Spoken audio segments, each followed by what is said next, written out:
So,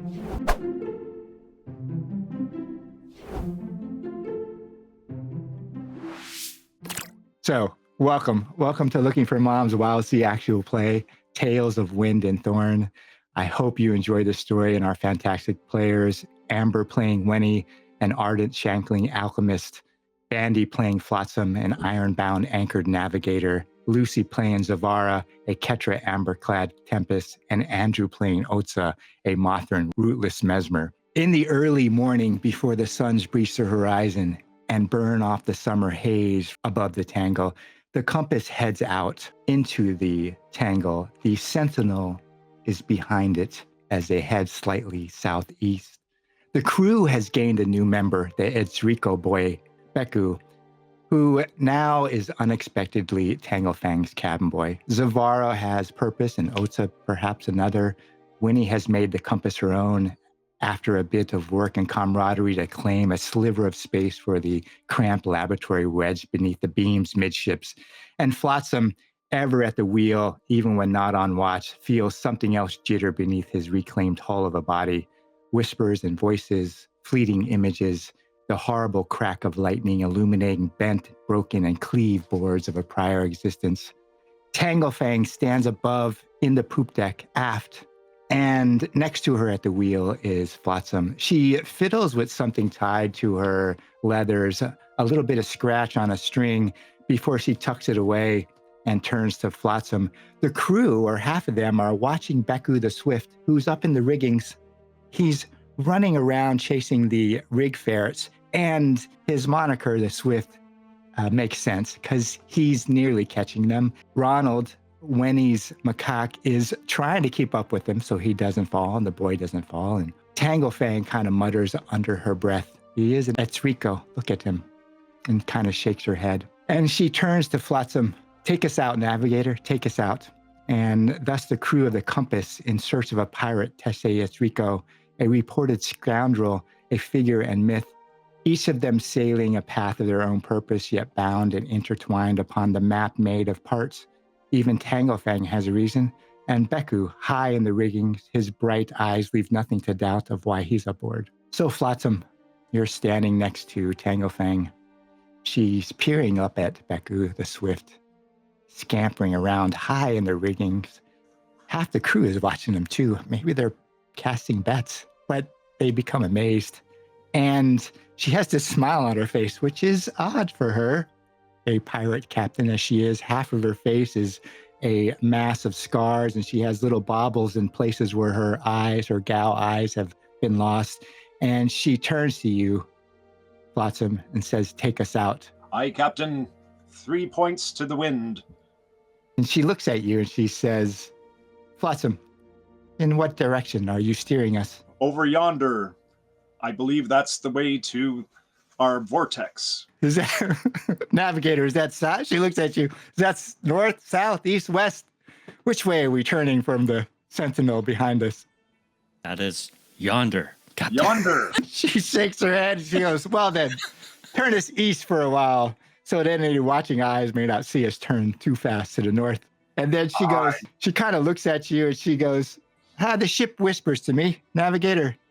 My officers seem to have secrets. Do you know of this?" "I sometimes hear the whispers myself, Captain." You did not answer my question, Navigator. At least not directly.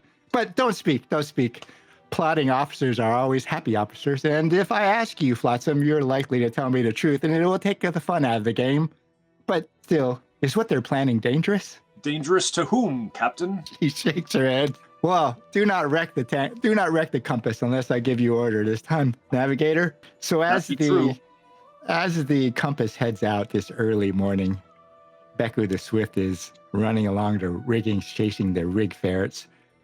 What are the rest of you doing as the suns come up over the horizon and you leave the Sentinel behind to hunt down Teche Etzriko, this pirate, for her mother? I think Zavara would be kind of over the edge of the ship, kind of like looking out on the horizon, maybe trying to like ponder on what the last thing that Otz-Za said to her about how he's ready to go on this whole destined, path that he's very curious about. And he wants me there with him, but also I'm scared. So yeah, I'm just kind of lost in thought and not paying attention of what's going on the ship so much. I'm more worried about, I think, my Mothryn friend and where his life is headed, and if I'm supposed to join him. What does Zavara think about sunrise?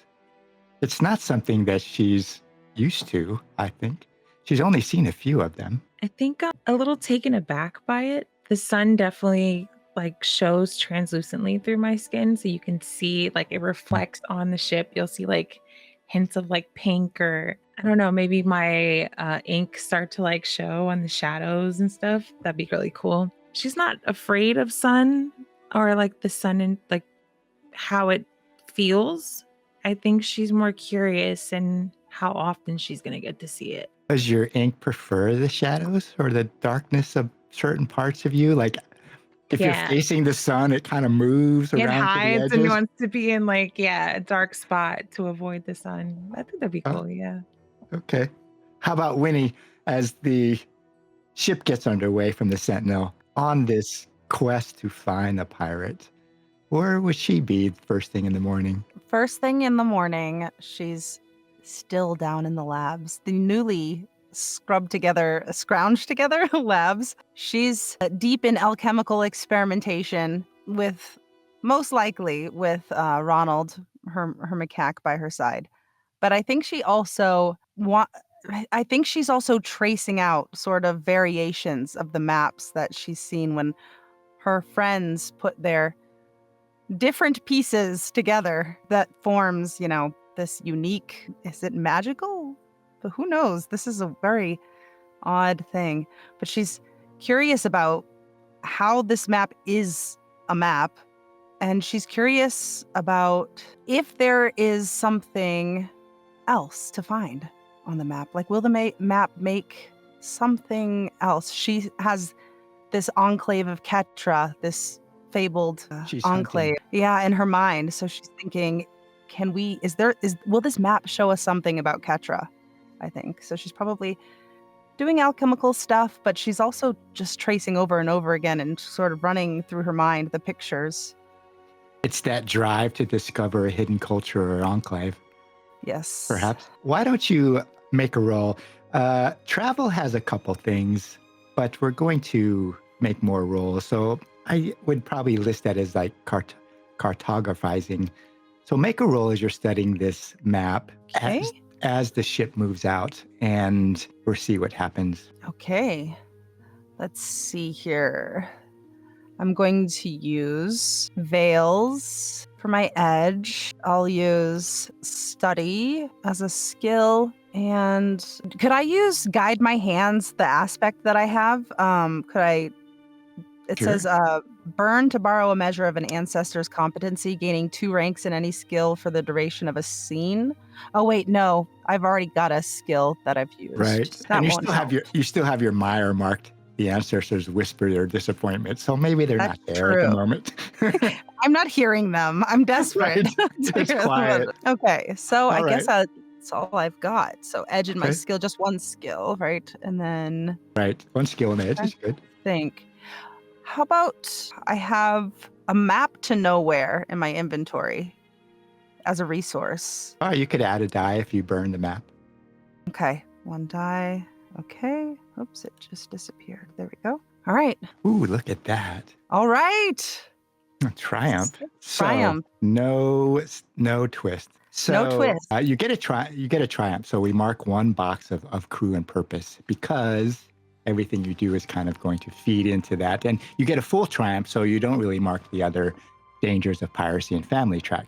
And as you're looking at those maps and you pull out your other map, you see an area of interest that is related to reclamation of substances, like a frequented area that seems to discord. The Tangle seems to be highly productive of substances that are highly sought off to make alchemical elixirs, healing salves, that sort of thing. That you see a number of different marks where this was found there, and that was found there, and this was found there, and like little icons, perhaps, of things that were found along the track going towards the Rose Vortex. It's a little bit off the track, and you realize, if I could just get the ship to go there, I just have to somehow eke us that way, maybe in a way to get to that area. And you also know that the ship has spear fissures, which are when you're dropped anchor and at rest, they can pick things up out of the tangle. And you see this area that's of interest for you, but it may take a little bit of conniving to get the ship to perhaps steer just not quite off track, but a little bit outside that range as you're looking at the map down in your laboratory. Definitely convince Flot-Sam. Right. Yeah. That's exactly what I was thinking. Yeah. So go ahead. I think I actually go to Zavara first. I show her the map. Okay. I discovered this. I don't know how useful it might be, but I mean, going to this dangerous place would be, prepared would be better. So if we could stop off at these points, look, I discovered these on the map. I just need a way to convince Flot-Sam. Do you think he would listen? We can try. I know he's very dedicated to the ship. So, and the captain, would she know? Well, I wonder. We all agreed to not really talk about this. We that's very keep it true. under wraps. But it could be unrelated. I could just, although I don't know if she really likes me much. For a stipend, she kind of ignores me. I mean, maybe she doesn't dislike me. But, I did see that. Maybe there could be a way we could convince her. Maybe something's in it for her, or we can between but us. she likes the boy. I've noticed that. Should we call Beku? Yes, maybe. That's a great idea. I think we should. I agree. All right. Plant a seed, maybe. Just a seed. Okay, I'm here. All right. You're gonna beckon Beku from the riggings? I think I send Ronald after him. Okay. Well, Ronald's up there with them, like trying to keep up. Oh, okay. Then I call them both down. Yeah, I think Ronald eventually gives up, realizing that Beku the Swift he's a monkey in the riggings. Ronald, I don't know what he thinks, but he's having trouble keeping up.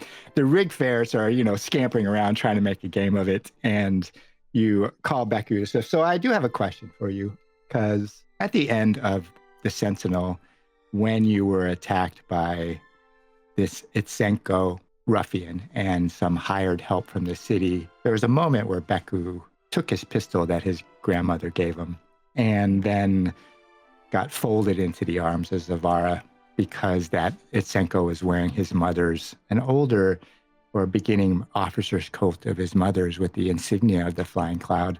And someone took his pistol, his family heirloom. Who has it? Zavara. Is it like tucked in your back or, I think I hid it on the ship, like in my quarters somewhere. Okay. Yeah. All right. Because when you call Beku down, he does this crazy swinging flip acrobatic movement through the riggings and pop, lands on his feet. He's got no shoes on because you don't need shoes when you're on a sailing ship of the Tangle. And that's the first thing he does. He kind of shuffles up to you and, ma'ams, officers. And then he kind of looks at Zavara and goes, you think I could have my pistol back? In time, boy, in time. Well, good morning. Are we going to breakfast? How come you call? It was fun up there. Well, and I nudge you so that way you can tell him. Beku, I have a question. Would you like to play like a hunting game? A sort of finders keepers sort of game? Oh, yeah, I'm really good at that. Okay, well, I've heard of a couple of places on the way where there's some really cool things down in the Tangle. Oh, you mean like inside Flot-Sam barrel? I can sneak up on when he's sleeping and kind of... Well, yeah, do that too. Yeah, that's fine. Right. Yeah. Great. This sounds like fun. I'm not promising good things if you try that, but no, there's things in certain places in the Tangle that I've heard of finding really cool stuff. There's some places. And, well, I thought since you seem ever so close with the captain lately... Oh, you want me to put in a word for you? Yeah, and we can go 50-50. How about that? If whatever we find, we split. If I give up my 50%, can I have my pistol. I look at Zavara. No bullets? No bullets, and you got a deal. All right then. Okay. All right. Our wait till we're down in her thing. And he's wearing his mother's coat. Aw. And TangleFang looks down because she's above you on the poop deck, and she goes, Becca. And he goes, Captain. He goes, Becca, what are you wearing? It's my mother's jacket. Becca, you can't wear that up here. It's not time yet. And he goes, but no. She yells at him, you need to grow in for it. You need to grow into that jacket. Take it off, fold it up.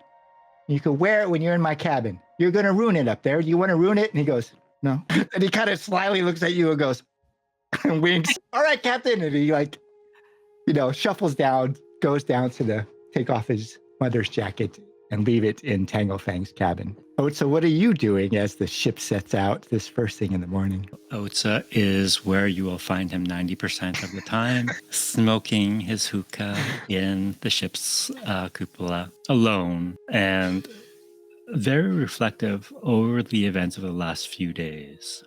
He has witnessed and feels somewhat responsible for a death. He has seen violence and, again, his friends put in harm's way. And his thoughts turn to his friends, his crewmates on the ship, as he smokes from this hookah. This cupola is fully filled with this fog. Kind of coats the grimy windows. He thinks of Flot-Sam, a creature born of the Wildsea, with its currents kind of running through his veins. He's a walking manifestation of those who have traveled over its surface. And he has been reborn of a certain kind, and that Otz-Za finds intriguing. And he can't help but wonder what Flot-Sam's purpose is, or if he even bothers to have one. He thinks of Wenny, her exuberance, spark yet to be dimmed, like a wing unbruised as he looks at his own tattered wings.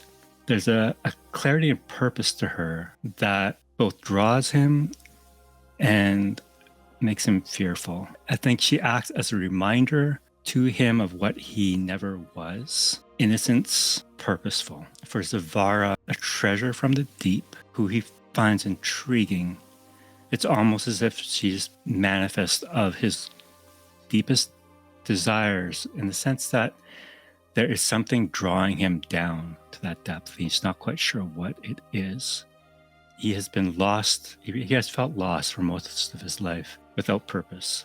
And the only purpose he feels is somewhere down there. And so when he looks upon her, she's like that constant reminder that she came from those depths, the secrets that she holds, the life that she lived down there is something almost tantalizing for him. It's precious to him. And so as he thinks of his friends and he reflects upon his own life, he wonders whether or not pupation and reincarnation of a sort is something that is in his stars, or even something that he deserves, because he feels as this life he's lived has been not worthy enough for having another go at it. So he sits there in this cupola just reflecting on all these things. So I'd have him make a healing roll. This is kind of a little mini montage because he has some tick marks, on Seven-Eyed Scrawl and Knowing the Unknown. And as he's sitting there, Otz-Za's sitting in this smoke haze in the cupola, he's coming to terms with what he's experienced lately. And I'd have him make a healing roll to see if he kind of clears some of those marks. How does that settle with him? And we'll see what happens. What kind of effect does it have on him as he's smoking away? Okay. How do I make a healing roll?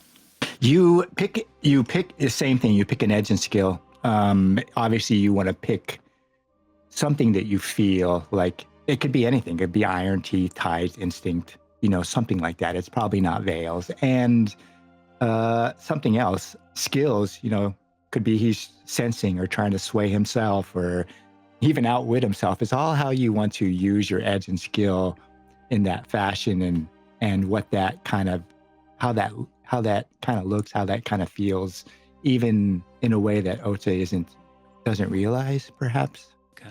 I'm going to use instinct and delve, as this is a very introspective moment for him. Okay. And can I use a resource? Can. To stop perfect draft or draw. All right. Get himself a little, have him Sure. pull out a little flask of whiskey with his hookah. You could burn that and add a die. So. Okay. All right. Oh my goodness. Oh no. Disaster with a twist. This does not go well for Otz-Za. No, I don't think so. First, I think the disaster is you mark a mire. You mark the mire, your own thoughts are cloudy and mercurial. I think that as you're sitting in the cupola smoking, there's so much history with Otz-Za, so much reservation against reputation or whatever this moment was that has him lost and wandering, that's how it affects him. And he marks a mire because what does it look like? What does that disaster look like while he's sitting there and thinking of all these things and wonders if... He throws back the flask, takes a swig from it. The hookah begins to run dry. He realizes he still hasn't come any closer to an answer. And there's a sense of despair that kind of sets. And he looks at his wings and the fading fur and like the tears and rips in his wings. And he's realizing he doesn't have much time left. And he feels a little nihilistic at this point. I think his vision fades too. As he's in the cupola, there's so much smoke, usually the eyes on his wings, and he's got this sense, usually, and it's just gray around him, this amorphous, figureless gray. He can't even really feel that he's in the cupola either, and he's just surrounded by that smoke as he falls or fails, really, in that moment. So the ship is going to travel to Tangle. It takes about 7 to 10 days to get to the Rose Vortex. And we'll cover that distance really in montages of what you're doing, compressing that distance of what each of you try to do. It could be anything from talking to the crew, making something, having a moment together where you're eating and being on watch, that sort of thing. And so what we'll do is we'll do some montages and I'll ask you kind of during this transit, this early period of transit through the Tangle, as Beku is trying to slyly convince the captain that they need to go over there. So, Flot-Sam, your position is at the wheel a lot. You're at the wheel even when you don't need to be at the wheel. There's other people who could be at the wheel, but I almost see Flot-Sam rarely gives up the wheel. Flot-Sam has no need for sleep or food. Right. Now, there's 6 watches on the compass. And the reason is that there's really only 2 watches that happen as you set anchor. So every day you kind of sail the Tangle, but you're not going to do that in the dark. It's just way too dangerous, even in known territory. So a lot of times you drop anchor and you have these 2 kind of 6-hour watches roughly. And there's 6 watch groups. And that's so that no one watch group takes the middle of the night to dawn more than every 5 or 6 days, Each of you are on a watch group, perhaps. Flot-Sam, are you always there regardless? Oh, no, of course not. Flot-Sam moves about, making sure the ropes are tidily coiled up and the rigging is nice and taut and everything's ship-shape and Bristol fashion. So what would he do on this long voyage aside from being a navigator? Are there other things he would investigate or he would wish to accomplish with crew or the other members of the officer company who are in charge of this, Otz-Za and Zavara and Wenny, the captain, Beku, or Beanox, the quartermaster? What else would he do? Flot-Sam has no memories of meeting a Mothryn or probably what is Zavara's race again? I cannot remember. Ketra. Would not have met them before. Flot-Sam is very curious about what goes on in the cupola. You certainly can find Otz-Za in the cupola. He's probably there more than he should be, even when the cupola is supposed to be closed. But so you go find Otz-Za in the cupola? So I'll walk by and follow this scent of smoke of this fragrant aroma. So the cupola kind of hangs off the port side, And you get to it by going down one deck and going across the midships. And it's this kind of this bauble that's kind of affixed to the side, and it has a regular hatch, but then it has this thick curtain made of like these waxy leaves. That's a fire curtain. And you go down that hallway, and sure enough, you go through the hatch and close it, and then push the fire curtain aside. And how does he find you, Otz-Za, one day during this visit? He politely he knows a little bit about the politenesses of the different peoples, and he sort of knocks outside and says, "Master Otz-Za, are you in? Are you in?" Flot-Sam, please come in. I don't think I've ever seen you down in my cupola. Are you sure there's room for me in there? Of course there is. The captain always joins me down here. And we're like sitting knee to knee. Maybe our knees are kind of crossed, but yes. And I'll offer you the hookah. Pull different parts of him close together and gets inside. I'm not sure. Can you inhale? I don't think I have parts that breathe in or breathe out. Oh, that is a shame. I might have a bellows in here somewhere. And he opens up his porthole on his barrel and starts rummaging around in there. And I don't know. Maybe he pulls out a bellows. Is that what you're looking for?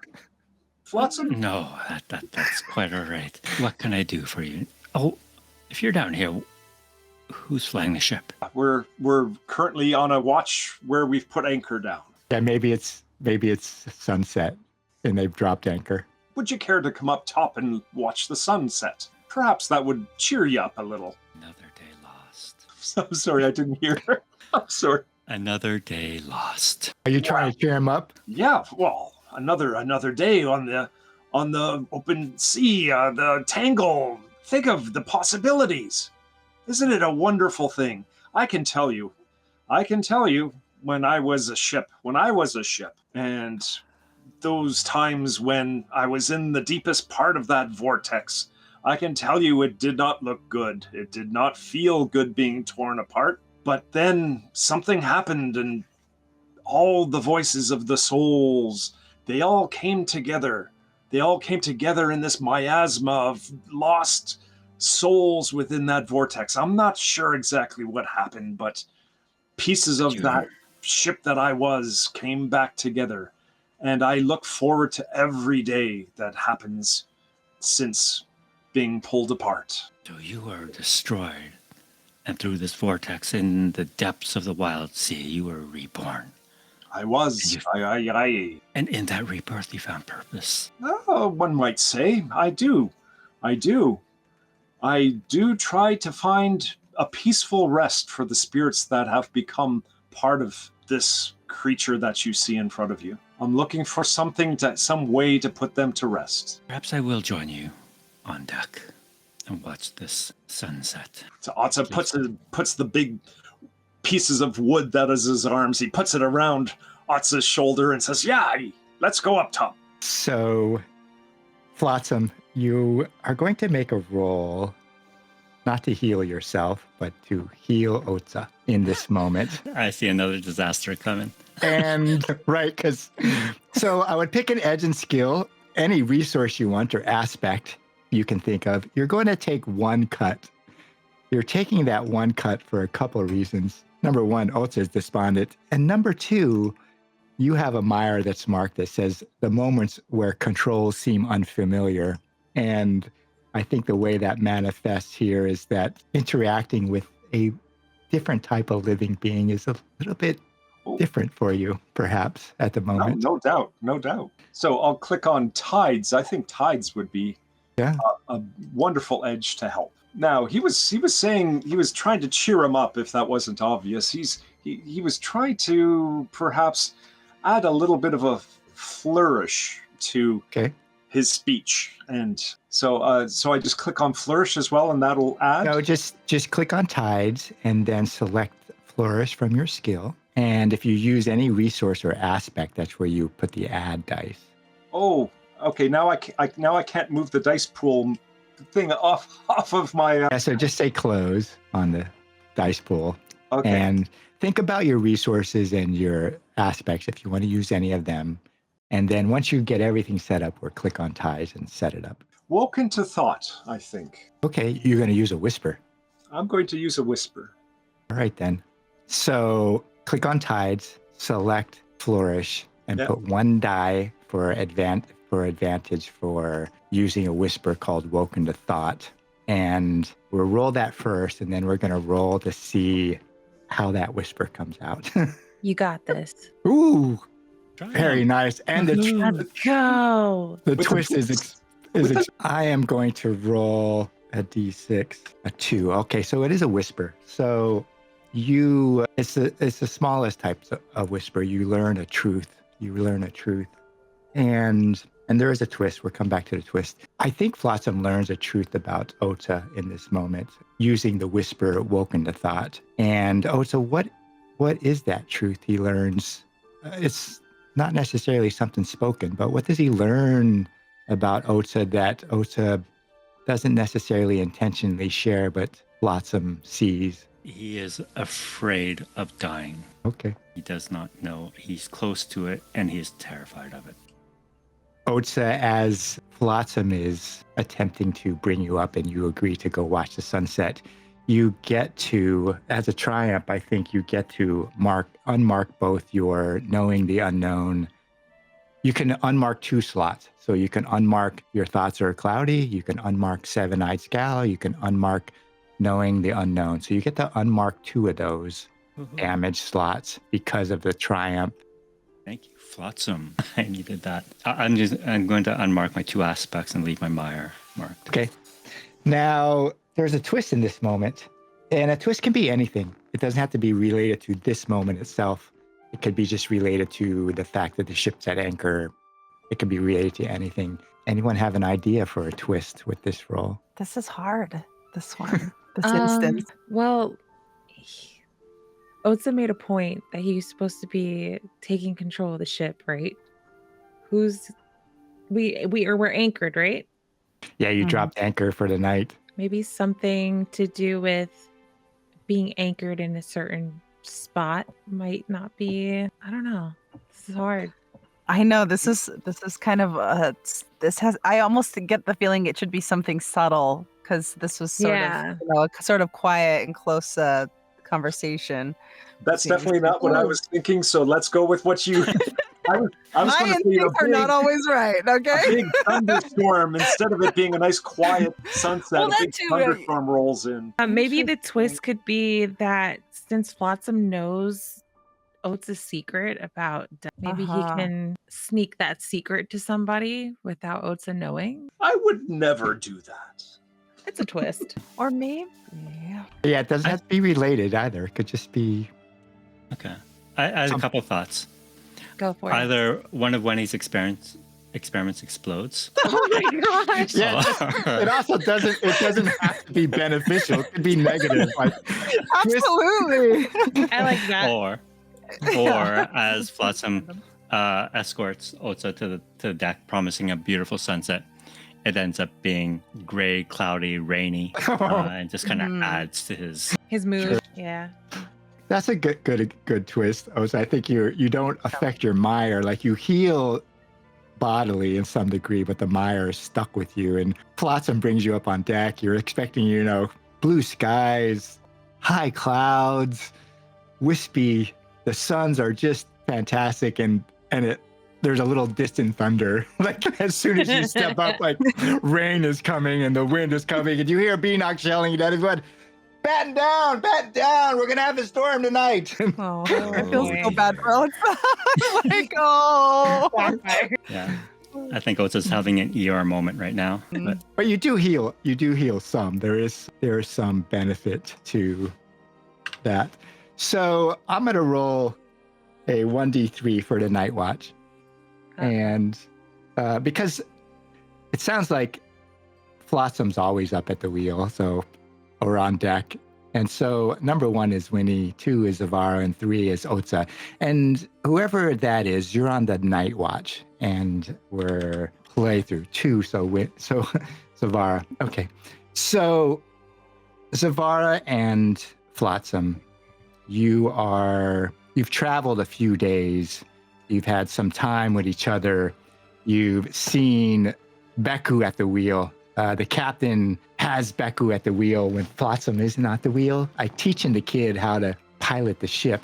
And she's leaning over him, and you watch this interaction between this gnarled old pirate captain, TangleFang, and the Etzriko heir, really, the grandson of Teche Etzriko, the son of Teche Etzriko. And it's just something perhaps you haven't seen at a TangleFang. There's a connection between the two of them you begin to see that is not expected, perhaps. And you see this bantering back and forth, and you can't really hear what's happening like right before watch as she's teaching him one of these days. And then you see him say something to her, and TangleFang stands straight up and looks straight to Zavara, then Wenny, and then all of you, except for baby Flot-Sam.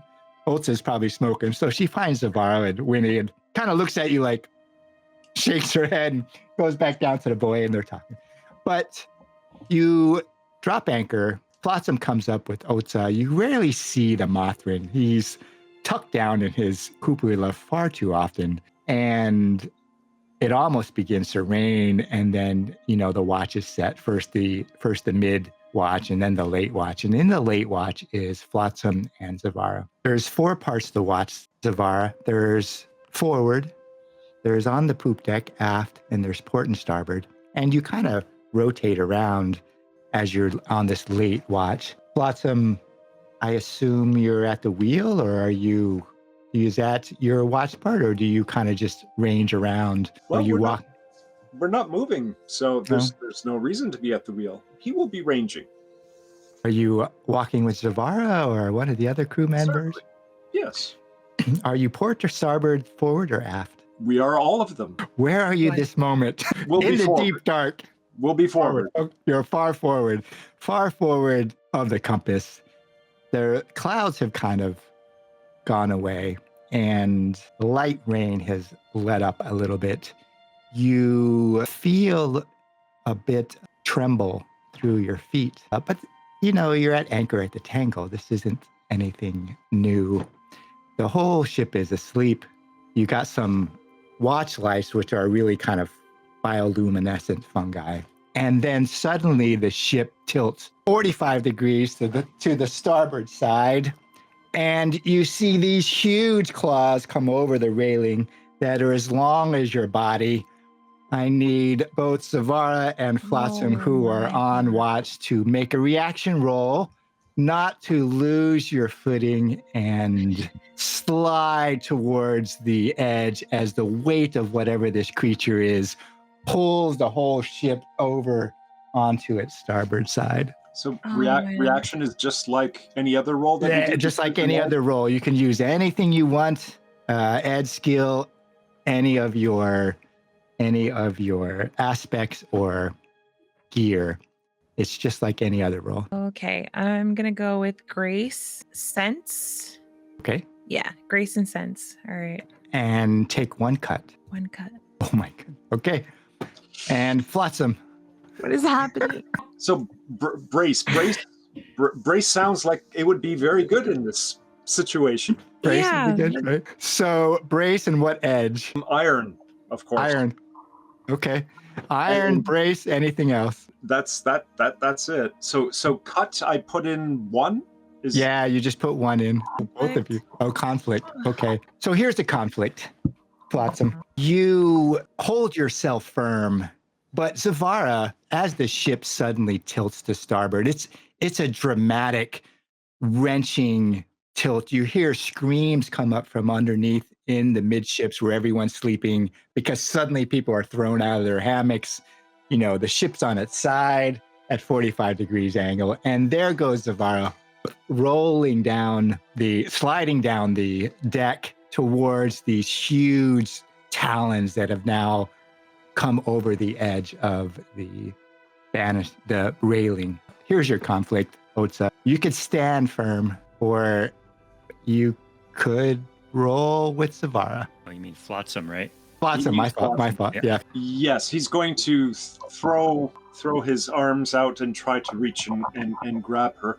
as Zavara is basically tossed down the deck towards the claws, correct? Right. So the conflict is that Zavara ends up on the right side and Flot-Sam ends up on the left. As the creature crawls up over the banister, it's this huge, glimmering white, like giant bear-like creature. Its fur is so white it almost glows in the moonlight. It's huge. That's why the whole ship is tilted over.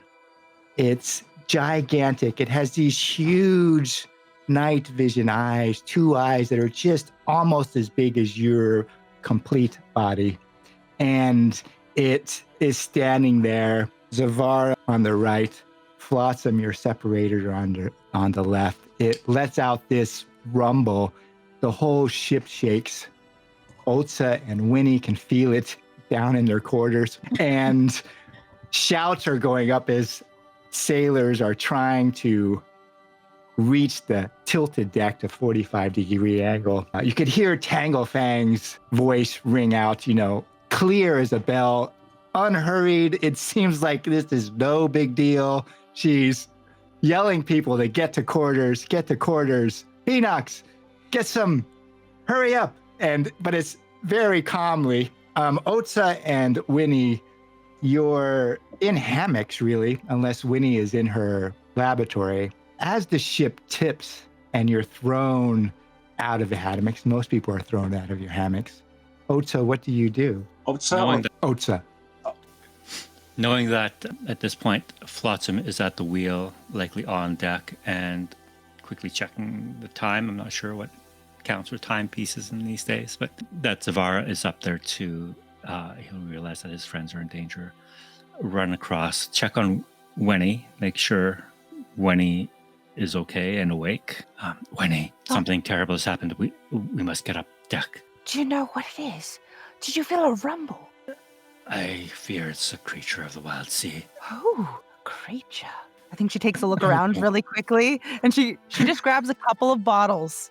She just dashes a couple of bottles. Let's go. I think we better go up and see what we can do. Otz-Za looks a little confused. No, this is a dangerous situation, not... Well, yes, dangerous situation, but think of the potential.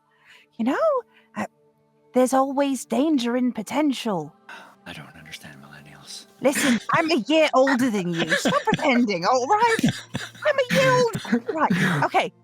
So the ship is tilted to starboard, 45-degree angles. You're walking like on the sides of the wall and the planking itself. You got to make your way up to the deck, which is in a precarious position. You get to the main kind of stairway, and past that is where TangleFang's cabin is. You see her with her mechanical leg, like just piston against the one side, and she's only got one arm, and in that one arm is Beku. And she has him clamped to her side with her hand over his head, and there's just a sheet of blood down Beku's face. And she looks at Otz-Za and Wenny, and she goes, "Topside, 2 quarters, topside." Do you keep going up? I do. Yes, Captain. Yep. All right, each of you roll a reaction roll to try to get up there without any problems to the top of the deck. All of us? No, you guys are up. I'm just seeing how they're navigating. The roll. I will go with Grace. I'm not good at this. I'm going to go with instinct and wave walk. That would work. Oh, I don't have too many great skills. I'm on fire tonight. Oh, no. Right. I think I'm just going to go with flourish for my skills. Let's see if I can. I'm just trying to think of anything here. Oh, maybe actually, could I sort of send out a whistle and ask for Ronald's help? I can could use Ronald as my aspect. Right. The macaque's tail is around your neck or under your arm, like pulling you in one direction. Okay. Both of you got conflict with twist. No. Twist, double twist. So I provide the twist at the moment. So you make it on deck without trouble. and you're walking on the sides of the wall up the stairwell. You're seeing people trying to climb up. You hear Beanox's booming voice from below decks trying to get the crew up topside, but you as officers are one deck below. So most of the other crew is another deck. They're going to take a little bit longer to get up there, but officers, you're closer to the main deck. And you crawl out with the deck at a 45-degree angle. And the first thing you see is this huge glowing white monstrosity. Has these giant puffy ears, these giant eyes. You can barely see its nose, and it's huge. It has these huge claws, and you see it take one hand with like 6 long talons and place it over Zavara like a prison. And you just see the claws dig into the ship, and Zavara is underneath its palm. And are you there? Yeah, I'm here. My mom's just like in the background right now. That's okay. So Zavara is like pinned underneath the claws. The claws have come down over the top of her, and it's like a cage almost, but you can tell she hasn't been injured. It's just like the thing with these long arms just capture her underneath. Mm-hmm. And as it steps forward, the deck rights itself a little bit. As its weight swings a little bit forward, the deck rights itself. That's what you see as a twist, is Zavara trapped underneath the claws of the monstrosity that's climbed up out of the tangle. As you arrive on deck, Otz-Za and Wenny, what would you do first? Otz-Za would immediately run toward Zavara. And as he does so, can he see this creature's face over the edge, or is it just a claw right now? Oh, the whole body is above it. It stands 3-4 people high, maybe 2 people wide. It's just this round mass that's so white it glows under the moonlight. Long kind of fibrous hairs, really fluffy in nature, and giant ears with little bit of pink. Okay, so weren't so huge and scary looking. That's pretty cute, I think. But what he'll do is he'll rush towards Zavara, and I'd like to use my scatter scale aspect to try and create a diversion so that perhaps I can help Zavara escape. So Otz-Za goes running across the deck towards Zavara. What would Wenny be doing in this moment? I think, Otz-Za had sort of chastised her a little bit down below before we made our way up because, he's saying how dangerous this was, and she's excited. And then she sees the reality of this in this moment. Like, this thing is actually terrifying. But I think she probably grabs up Ronald, holds him, puts him on her shoulder, and just freezes and is staring at this thing, maybe studying it. This is what she does. This is what she's spent all of her spare time and her whole life doing, studying specimens and animals. She's, so I think she wants to take this moment to, even though she's scared stiff, literally, she's staring at this thing, seeing if, there's any connections she can make to other animals she's had encounters with before, and maybe seeing, is this thing hungry? Is it just here to just murder? What can she figure out what this thing's intentions are, potentially, maybe. Flot-Sam, you're hard against the rail. You see this giant beast trap Zavara underneath these huge talons. But she's not hurt. You can tell that she's not hurt. You see Otz-Za running across.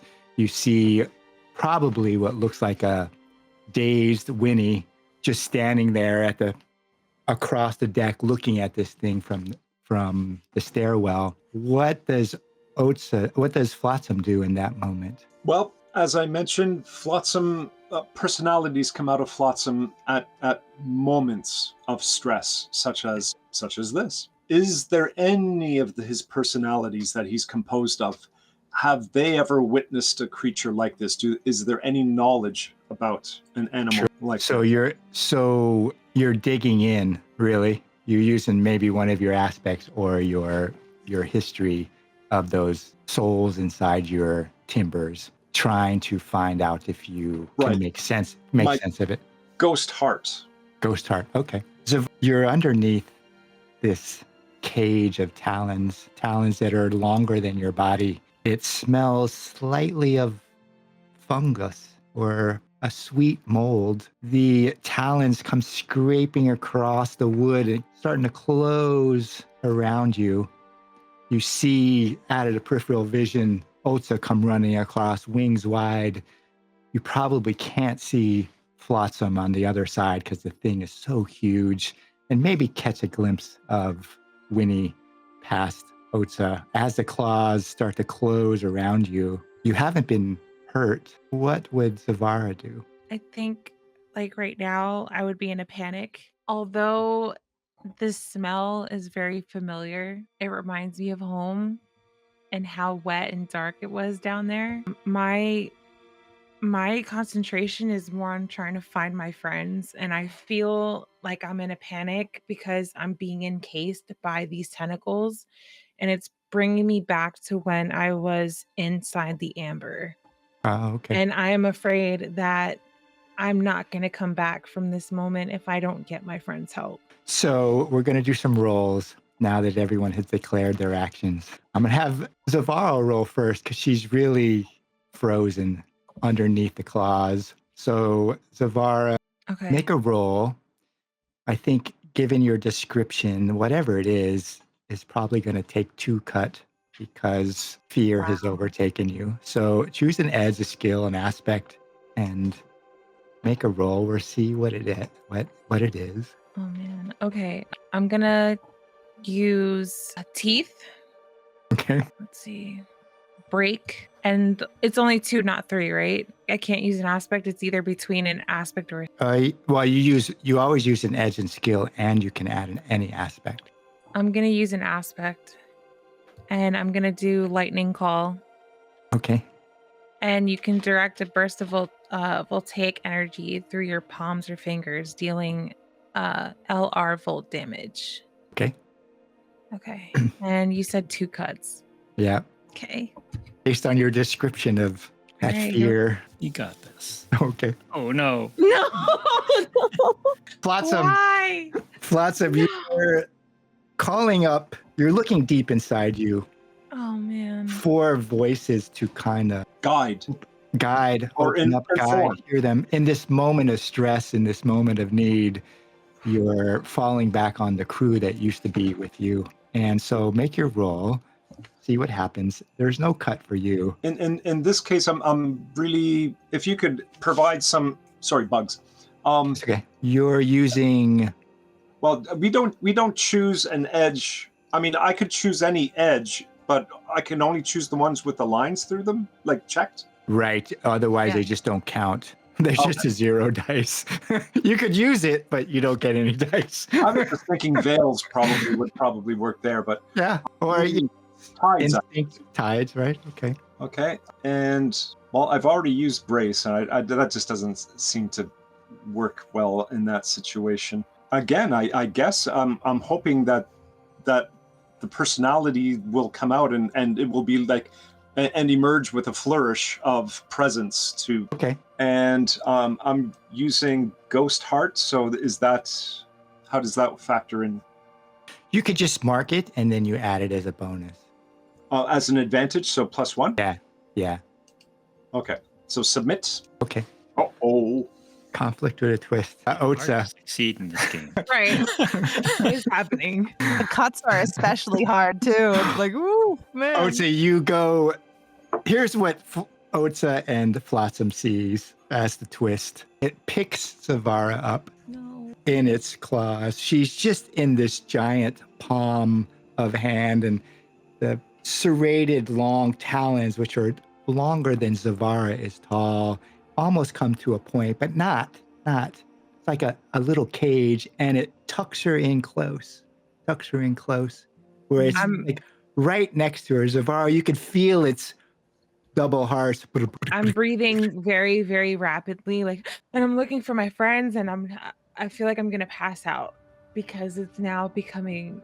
I can't even think of what's happening right now. My life is in danger. Your electricity blossoms because it's a moment of uncontrol, and it sparkles along these long white hairs that are almost as wide as or thick as your arm. And you see it go down this body. The rest of them see it too. At the tips of the fur, it just lights up, and you see this little line on its abdomen, Zavara, and it opens a little bit, and you see a little eye. Ew! It's a marsupial. Is it? Or no? No one else can see it, but you see this little opening, and this little eye peeking out. Little talons come over the edge. So all you see is Zavara picked up. You see probably the fear. You could probably see her hyperventilating. You see the static discharge, and it tingles along you because you're close enough for that electricity to kind of bounce, or static to come out to you. You could feel it on the hairs, the small hairs of your wings and your body and around your face. And you were going to make a roll, so make your roll. Oh no. So I think what you would see is as Otz-Za rushes towards you and sees Zavara being picked up, his wings spread and he begins to flutter them. His wings are old, they're not meant for flying, but when he shakes them in this fashion, they more tremble than anything else. It releases a small cloud of fine dust that refracts light. So it's kind of this almost scintillating rainbow effect as he runs towards you. And he does it with such force. I'm also going to use one of my resources, a painted wing scale. Cool. Which is part of the map that we had put together. Pieced together, yeah. And with all of his might, he is going to try and rush up to the hand that has picked her up and perhaps distract or blind this creature with his dust. Maybe enough for him to release his grasp. Oh boy.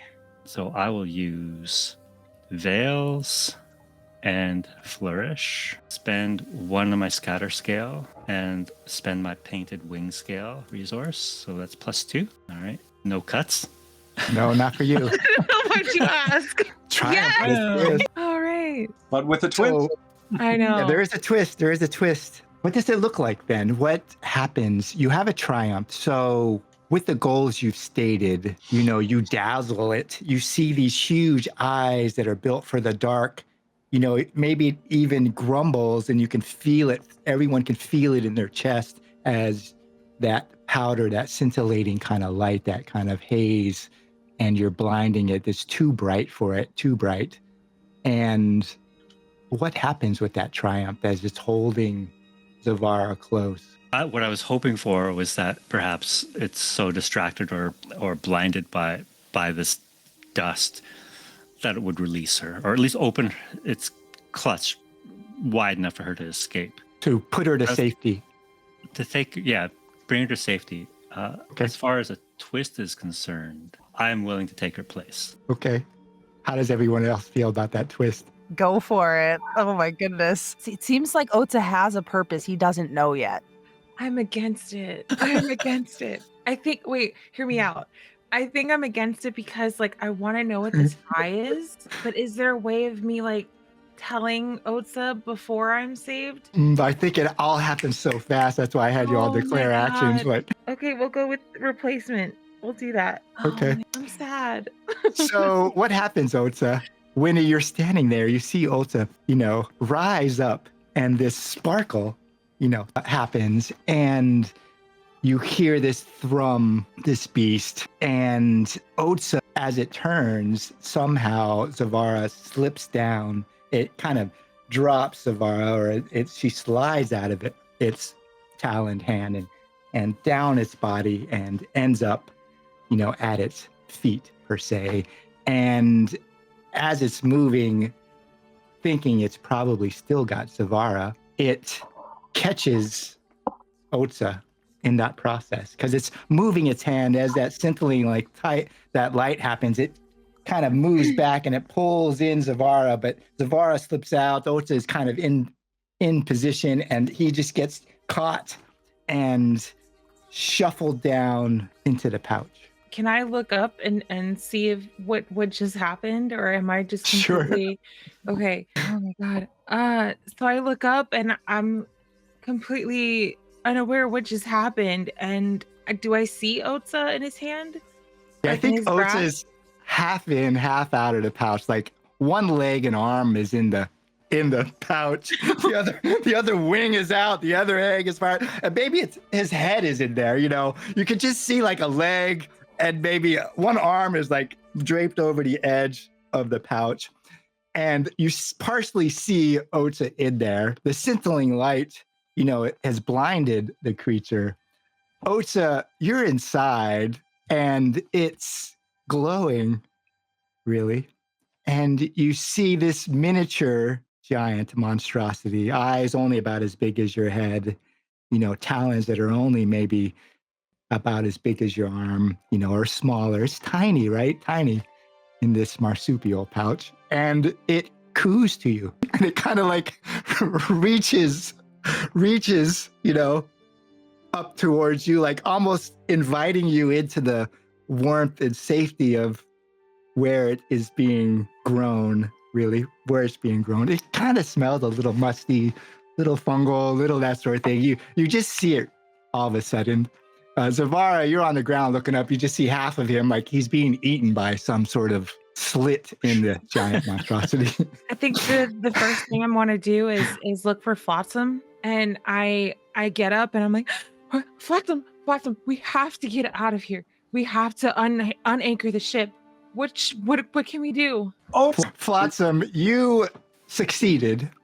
Oh, did I? Yeah. So this voice bubbles up as all this is happening of a prior crew member, a prior spearfisher, a prior hunter, a prior navigator, maybe, that would go out into the tangle. Multiple voices of this herbaceous, leaf-eating, bright white, nighttime visitor, a marsupial of sorts, has giant flat teeth, really feeds off Krazarin and oddly kind of consumes the black sludge that mutates and transforms the tangle into different things, but changes it inside his body to this white kind of glowing being that's huge and largely is seen at night in the distance, perhaps never during the day, but you can always see it because it's this kind of glowing whiteness that is docile, and it may occasionally rise up next to a ship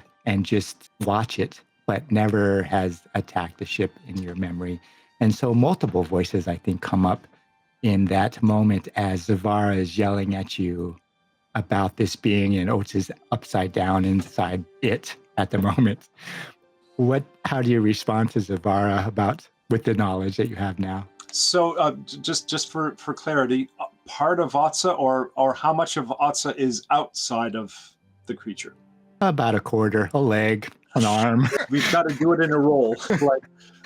Okay, so he yells, Otz-Za, grab Otz-Za, the two of you. And the thing that he realizes is this creature is benign. There's something else going on here. But still, regardless of whether it's benign, it may be doing something unknown to harm others. I'm going to use my aspect spotlight lantern. I mean, I do always have the lantern on, but this time I'm like from that 1950s movie where the big beam comes out. Where are you placing the beam? Right on the eyes of this creature. Okay. Right, you said big bulby eyes, so I'm going to. Just giant, eyes. Well, because it's already reacting to Otz-Za's scintillating wings, right? So I'm going to blast it with a big beam and use one of the use it as an aspect.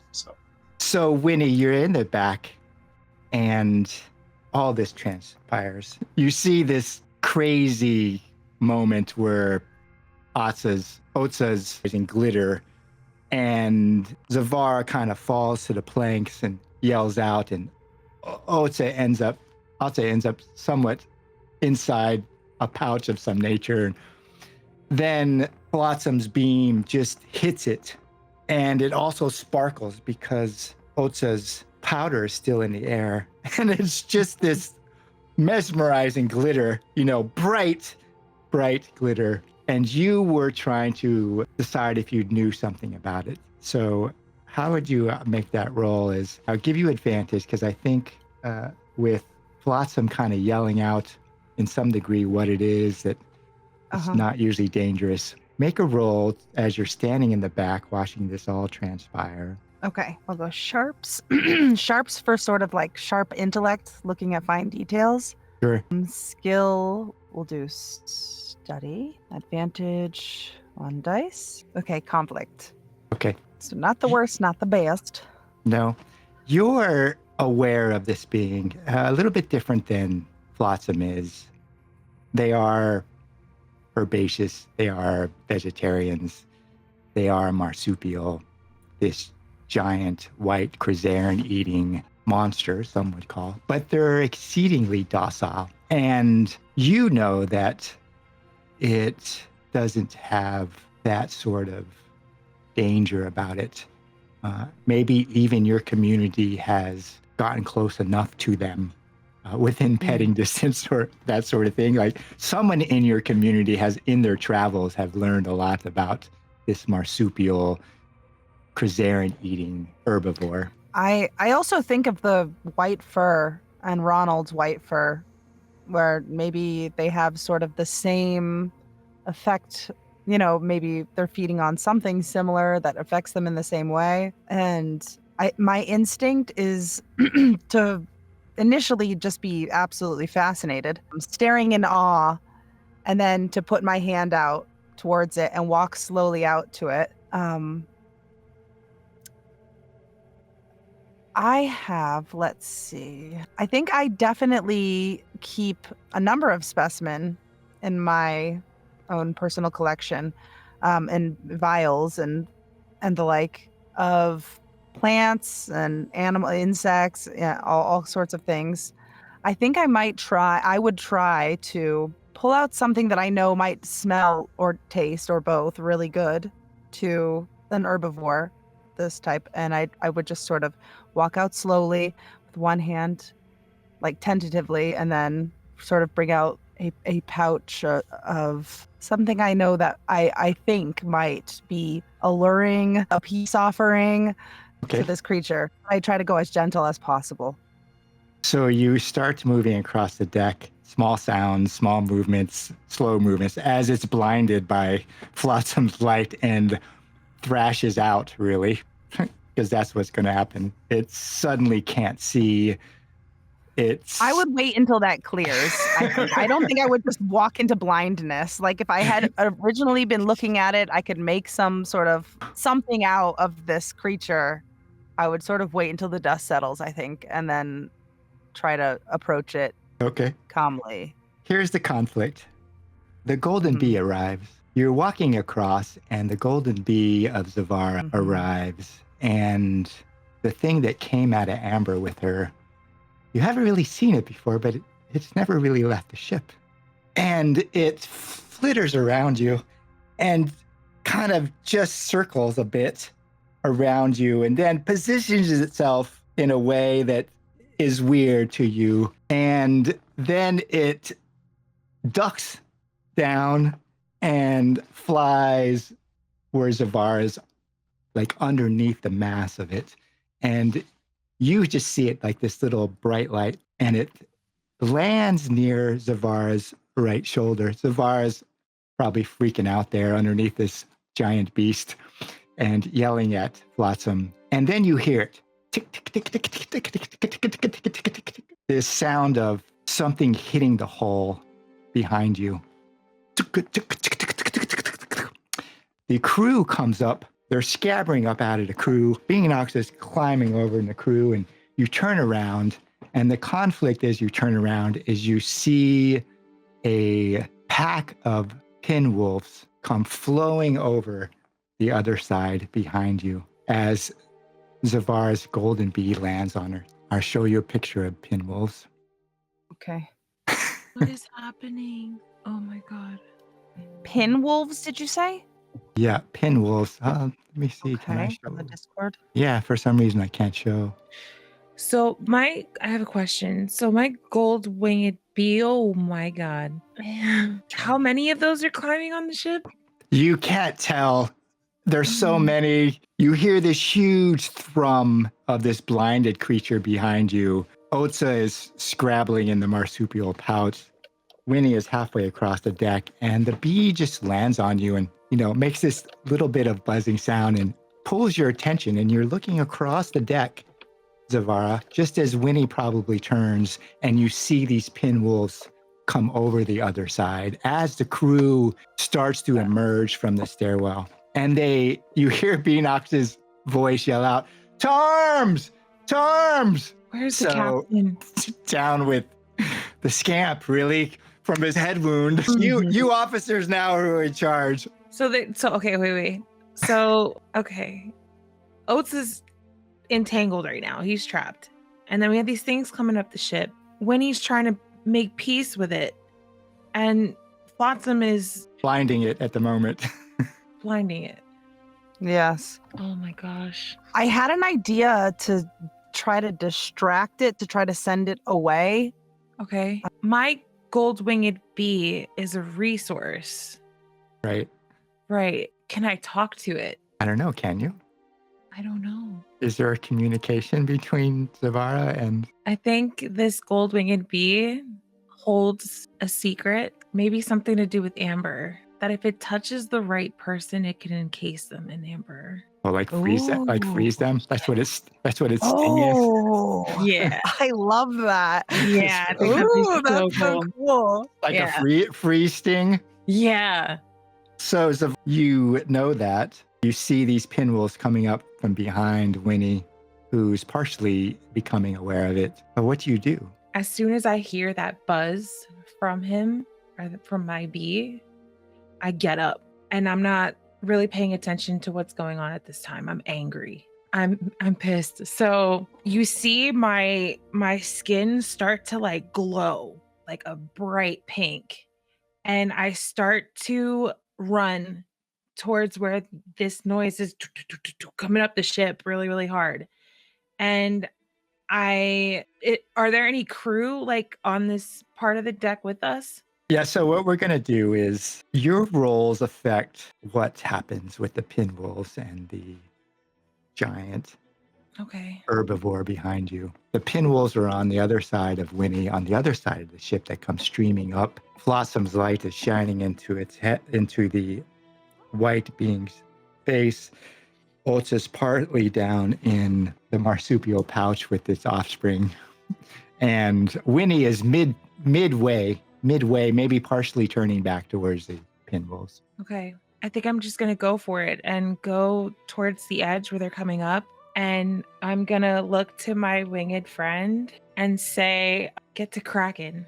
And I flick it. I flick it and it starts to fly down. And I want it to essentially be unnoticeable and like fly past all of them and try to sting them individually. Okay. To see if they can be encased in amber. So I would make a roll. You would use gold winged bee. Yeah.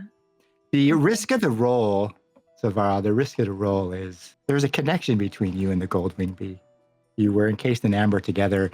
Something flowed through that amber, some biologic connection between you and this bee. And it will do as you wish. There's this unspoken kind of communication where you are in this together. Really? You're in this together. Just like you were encased in amber together, you're in this together. If you fail, then the bee suffers. No. Okay. I don't know how much you have to add to this roll. So if you're already at your max or whatever, if you have things to add to this, then cool. But I was going to say, I actually have an azure winged bee in my specimen. Ooh. So I was thinking maybe I could send it out. Like I could yell at you, Zavara, I've got you. And then I sort of you see me running past you and sort of send it out and to distract so that your bee can do what it wants, maybe as an added. I would give you advantage for the Azure Ring of Bee as a help roll. Zavara would roll an edge of skill, 1 dice for the gold wing bee and 1 dice for the Azure bee. Okay, I'm gonna do Grace. Flourish, and then 2 advantage dice, right? Yep. Okay, I'm scared to roll. Okay, here we go. Oh, conflict. So you do succeed, and you get a twist with a conflict. So not an overt failure. The conflict is, Zavara, as you're there and the crew members come up on board, is that some of them are taken overboard with the pinwolves. You lose some crew, and the attack of the pinwolves carry a couple of them over. You just see them out of your peripheral vision. You hear them yell out and scream, and you hear Beanox curse as they're taking over, as the pinwolves grab them and take them over the other edge into the tangle itself. But you are successful with a conflict. So I put 1 mark on pinwolves. You only need 4 total. What do you all think the twist is? Can be unrelated, related, positive, negative. I've got a possibility. I really don't understand the beasts, but you can think of like a flock of seagulls. When one finds a French fry, all the others go after it. Me. So if 1 crew member or 2 crew member get taken overboard, maybe the others all follow. Or some, sure. That could be a twist. Anyone else have a twist? If that twist is taking, I just mark another box on pinwolves. Anyone else have another twist? Positive, negative? Maybe. I want to make it any worse for us. I'm like, yeah, no, I don't know. All right. Well, if no one has anything, I would go with Flot-Sam's twist. I'll mark another box on the pinwolves. So there's 2 boxes left. What Flot-Sam sees is, sure enough, like 1 crew member gets taken over, another crew member gets taken over, and then a few of the others of the pinwolves follow them because, hey, they've got the youngster, the young deer. They've got they've got food over, but still some pinwolves are left. A flow happens when they grab this crew member and grab 2, maybe 4 or 5 go over with each side on the other thing. We go to Otz-Za, halfway in this marsupial pouch with this cooing, bright-eyed progeny. You take over Zavara's spot and find yourself somewhere unexpected. As all your eyes, 1 wing is in there, but 1 wing is out, and your head's all the way in there. And this little thing is still as big as you are, but eyes as big as your head, not, your whole body. And this little soft thrum comes through you. What does Otz-Za do? You could probably hear the chaos outside, but...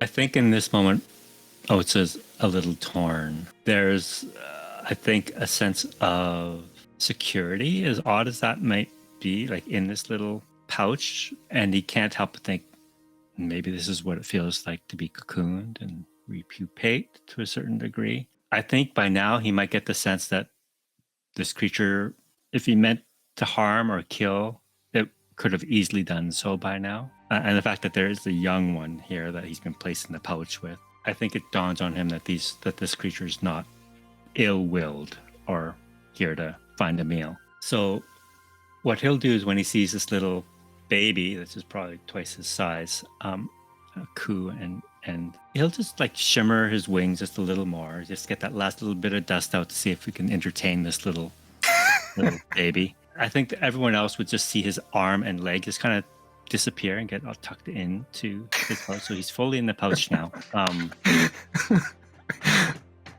And he'll just reach out. Hey, little buddy, how are you doing? Please don't eat me. Yeah, you see it like yawn.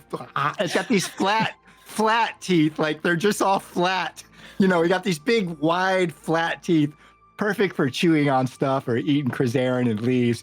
And then it just like nuzzles you and you get slammed up into the corner of the pouch because its whole weight is on you. It's all warm and cozy in there. You see a little bit of scintilling of your powder, but now you're like stuck in the marsupial pouch with the youngster. Make a reaction roll for me, being inside, to see if that has an effect on the mother, really. Yeah. see if it kind of shakes it out from its blindness. And while Otz-Za is making this reaction roll, Flot-Sam, you see Zavara run across the deck. You probably see the gold wing bee because it's bigger and flashy. And then this kind of dark bee that Wenny has. And the two of them come together and flow out against the pinwolves. A couple of them, they get stung by Wenny's bee, but it's just more of an annoyance. But every now and then, Zavara's bee stings one or two, and they just go and just freeze. You can't really see it, but it's just this thin layer of amber poison maybe, but they just freeze up. You can't see Otz-Za at all. He's disappeared inside the pouch. You hear this huge rumble. You got your beacon right up at the monstrosity's face, blinding it. What does Flot-Sam do as he sees these pinwolves come? Crew member are carried over. Zavara and Wenny act. What does Flot-Sam do? So there are two left running amok. Well, there's a group of them. The crew is fighting them off, and some of the crew are still in danger.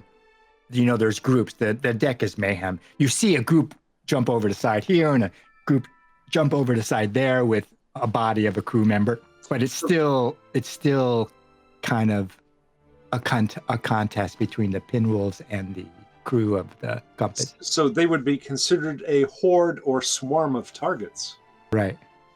Okay. I really don't want to use this, but I'm going to have to, I think, in this particular situation.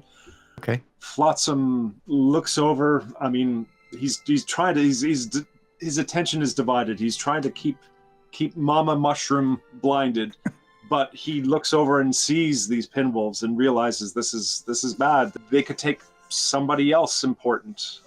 Not that the others who were taken weren't important. Of course they were. They're the crew. So he's pushed to his limit, and if you all remember, he has a cannon for a leg. And honest to God, that is actually a selection. It's in the book.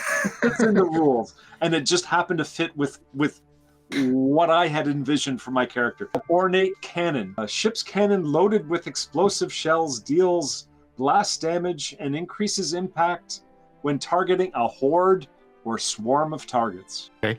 So he's going to let loose with his swivel gun leg. So you would make it as a skill and take 1 die for ornate cannon. Okay. So and you would take 1 cut. One cut. You're shooting into the mass of crew and pinwolves that are fighting together. Okay, so a sharp, definitely a sharp. He's trying to break their morale, so I'm going to take break. I don't know if that works, but so edge skill and then 1 for ornate cannon or 2 for ornate cannon. You said 1 for ornate cannon and then 1 cut. So hold just a second. Wenny and Zavara, you probably see this. Like, it's mayhem. You look back and you see Flot-Sam and this ornate cannon that's 1 leg, maybe? You're lifting up the cannon, pointing it out their direction. Does Zavara or Wenny do anything as Flot-Sam is getting ready to let loose? Clear the deck, he yells. Clear the deck. I think I'm going to stand by his side to keep his balance. Okay. Because he's using 1 leg. I don't know how good his balance is. And I turn to him and I say, I didn't know that was a weapon. Wenny, that's not going to help. Out of context quote. Wait, stabilizing his cannon leg won't help? Yeah. Yeah, that's true. As he's shooting into a melee, no, it just makes his, does Wenny do anything? Perhaps. I don't know. I think to be completely honest, I think my attention was spent at this, was in the direction of this monster, but not monster, this creature that she had her aim at calming, and she has sort of seen, she has her eyes on Otz-Za and he's now fully in the pouch, but with what he rolled seems to be successful. So it seems maybe that this thing is starting to calm down. The only thing I might want to do is ensure that it stays calm as crazy firecrackers are going off behind us, in the opposite direction where these pinwolves are and my other friends. Okay.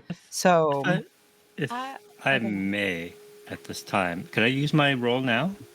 Sure. Oh yeah, your roll. So with that triumph, I'd like to try and wriggle out from beneath this baby. Okay. And just kind of poke my head out of the pouch. And Wenny, I'll see Wenny just kind of staring. Wenny, I think it's a friend. I think so too. And I'll see the chaos emerging at the back of the deck with Flot-Sam raising his leg to blast him all the smithereens. Do you think you can convince Mommy here to help with our wolf problem? Do you know, it's not a bad idea. Maybe stay in there. Sure thing. Ride. Have a free ride. Right. All right. You get no bonus die. Just roll it. So 1 advantage, 1 cut. Wait. Yep. Wait. I have a question. How is your cannon operated? Is it by shot or is it like battery powered? How would you? Oh, that's a technology question for the game master, I think. It's up to you. It could be chemical or pressure, like air pressure, vacuum, that shoots out some shrapnel. It wouldn't be gunpowder. It would be something of that nature, like chemical combustion that creates a sudden pressure, or it would be like, air pressure, like compressor pressure, that sort of thing. Like vinegar and baking soda. Right. Okay. if anybody knows. Because I had an idea on how to maybe kickstart your cannon to make it a little bit more easier. I can give it an internal battery, but it's up to you on how you want to operate. This is your weapon. No, it sounds good. Anything All right. anything you can throw into the mix. Yeah. Okay. Like I would allow you to give it like a voltaic charge all of a sudden, Yeah. and you get a bonus die from accelerating that chemical process. So Cool. does he just have 1 advantage right now, +1 advantage? No, plus Yeah. 2. +2. Plus 2, yeah. Now he has plus. Oh, you do have +2. Okay, so that's Yeah, the yeah. highest you can have for him. Yeah. Okay, just okay. Okay. Okay, ready to roll? Yep. All right. Oh, Yikes. So the conflict. What does it look like when Flot-Sam blows his leg and scatters the majority of the pinwolves disperse? What does it look like? conflict. I'll get to the conflict. Yeah, like you Oh. unfortunately will hit a couple crew members. That's what I was thinking exactly. Yeah. But less than the pinwolves. You succeed, and there are going to be some crew members injured, but all in all, it's a success in dispersing the pinwolves. He realizes it was kind of a knee-jerk reaction with the cannon and his cannon leg.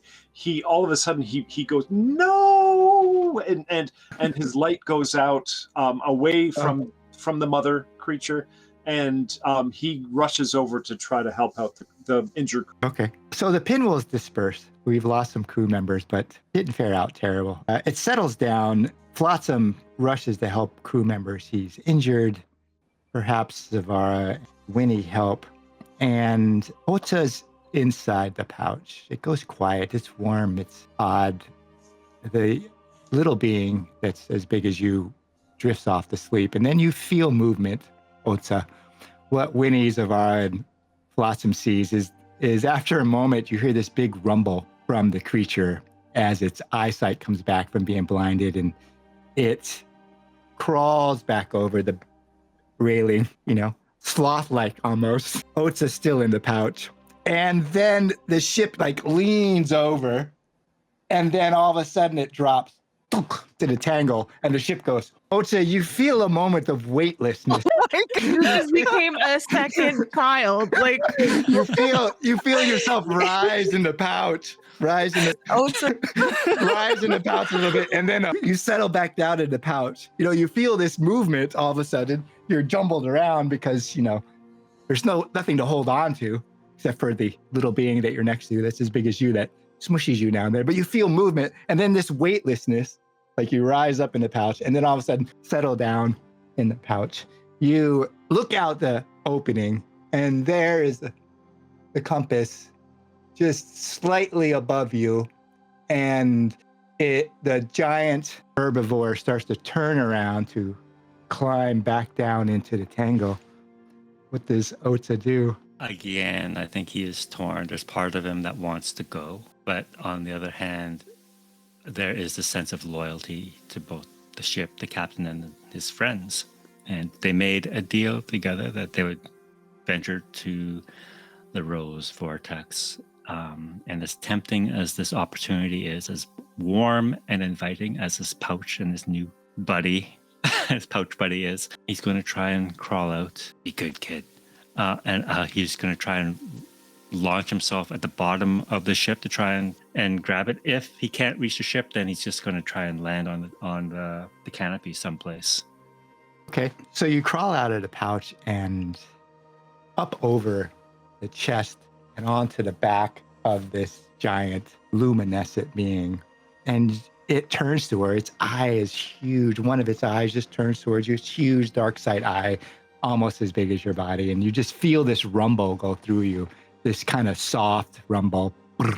What does it look like as Otz-Za lifts off and tries to use his wings to reach the compass and the crew? He's going to have a moment when he stares back at this beautiful creature, a luminescent beast, eyeball in his face, and he'll just give it a brief knowing glance, a bow, and he'll turn. And I feel that this is at night now. It's dark. Sun has that. Well, the moons are out, so you have that kind of moon sight, really. But so I just see like this silhouette against the moon with him standing on this glowing marsupial as he launches himself. His wings are torn and battered and old, but they still have a little bit of glitter in them, and he's going to try and use them as best he can to propel him upward. They're not meant for flying, these wings, though, but we'll see how far they can take him. I think the crew and maybe your friends worried about you, Wenny, Flot-Sam, Zavara, are over the edge, perhaps, because they know you're still inside it. And they see you, Otz-Za, like this broken moth fluttering, a little bit kilter off kilter, Aww. making your way back up to the ship, forcing your way back up to them where you want to be, instead of going into the deep and the dark with this bright luminescent herbivore. And you make the railing. I just see you kind of this disjointed up and down flight where you struggle, and you eventually grab the railing, and Beanox leans over and grabs the back of you and pulls you up on board as the crew is trying to resettle itself, and Flot-Sam is healing some of those that have been injured. And eventually, as you're being brought over the railing, Otz-Za, TangleFang comes up. Next beside her is Beku, the Swift, and he's got this bandage, jaunty bandage around his head and down one eye, and you could just see him, and he goes, "Ah, I missed it." And can I say that before I left, I took a little piece of this creature's luminescent fur? Sure, you can get a salvage. And get a salvage. When I scramble back onto deck, I am going to make my way to Wenny and hand her this glowing fur. Here's your sample.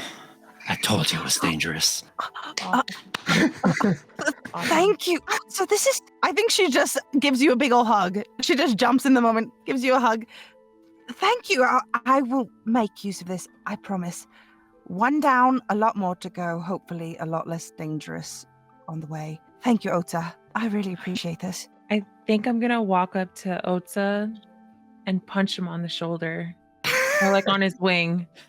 And I'm going to say, don't you ever do that again. You scared me. I almost lost you once. I can't lose you again. We need each other. But he was brave, wasn't he? Yeah, it He was a brave badass. little moth. I'm like just standing there kind of proud to just give you a wink. I think she's just like grateful but super impressed in that moment. Hey, Wenny, Huh? question. Is there anything we can do to help his wings? Absolutely. I actually was in the middle of concocting a healing potion, another one. I could finish that up. And absolutely, if anybody deserves a healing potion, it would be you.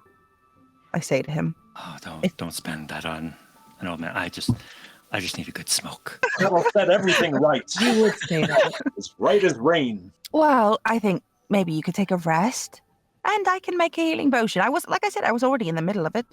It's not a waste. I've already been keeping a stock of them for what's to come. All right. Yeah. So the ship is put back in order, and we'll take a break there.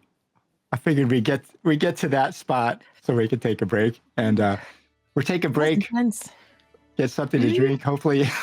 When Otz-Za said that, he was like, I'm thinking about just staying in the pouch. Nice and I was warm. not expecting to go with it. Yeah. No. Like, the whole ship goes back in alignment, and he's just like, okay. Oh, man. I'm gonna stay in here. This is the safest place for an old man. I know. Great. All right, take 5. Welcome back to Wind and Thorn. So the compass gets underway. They've lost some crew members. Some crew members are hurt still. They're a little bit bedraggled, a little bit difficult, but it's not anything that is not uncommon for sailing a Tangle. It can be difficult, can be dangerous, can be unpredictable, whether it's weather, whether it's Denzians, whether it's anchoring off in the dark. And as you proceed north towards the Rose Vortex, you have crew members that are hurt. You have yourselves who have experienced this changing environment that can move in directions you don't expect in a moment's notice. As you're traveling these few days, what would you guys do as far as a montage, or what kind of things would you undertake? I definitely wanted to continue on the road of concocting in my laboratory. Now, are you going wanna- to concoct Okay. something specifically for Otz-Za, or are you concocting something else? I think I have 2 things in mind. I don't know if can choose one or the other or both, but one was that I do want to sort of set up or try to have a stock of healing, some sort of healing salves or potions of some sort, and then the other is maybe a sleeping drop, like a sleeping draft of some sort, so that maybe if we come into contact with some formidable beasts down yonder, maybe we could use that as maybe an easier way to avoid conflict. So Wenny works in her laboratory most of the time as they're traveling north. Does anyone help her or stop by or involved in Wenny's, not escapade, but study? Flot-Sam will stop by to see if he can throw something into the mix. Okay. So, which now has this like little side pack that's stuck to it that it buzzes now and then. This little ceramic voltaic device that I put on your character sheet because I removed it from Zavara, and she takes her specimen and now it's part of yours called ceramic battery, and it's become a specimen for Flot-Sam. So Flot-Sam, as you go down midships, you enter this tiny little space. Wenny, what does Flot-Sam see as you're working? He sees a number of notebooks, parchments scattered across a large wooden table. He sees probably changes of clothing because she's just lived in here, so scattered. Nothing is organized really, but to Wenny it's organized. And then he also sees a number of vials and sort of tubes, glass tubes, and all kinds of instruments across the table as well, and also, maybe some scales, some powdered, who knows what specimen. Maybe some bubbling flasks and Yes, a number of catalyst ingredients across the tables. And also he sees Wenny just hunched over, probably muttering to herself. Right, okay, I need about 4 grams of this. So Wenny, what are you trying to do here? Oh, I'm in the middle of finishing up my stores of healing salves, but I'm about to get to starting on maybe a sleeping draft. I have that in mind. Do you think that would be a good idea? Something useful for down in the vortex? Oh, I'm sure people as smart as you are know exactly what we need when we go down there. But you know what the crew always uses to go to sleep, right?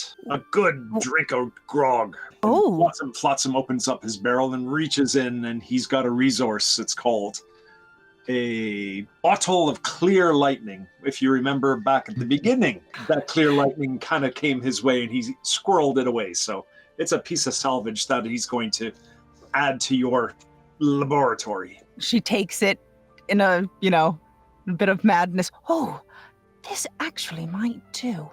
All right.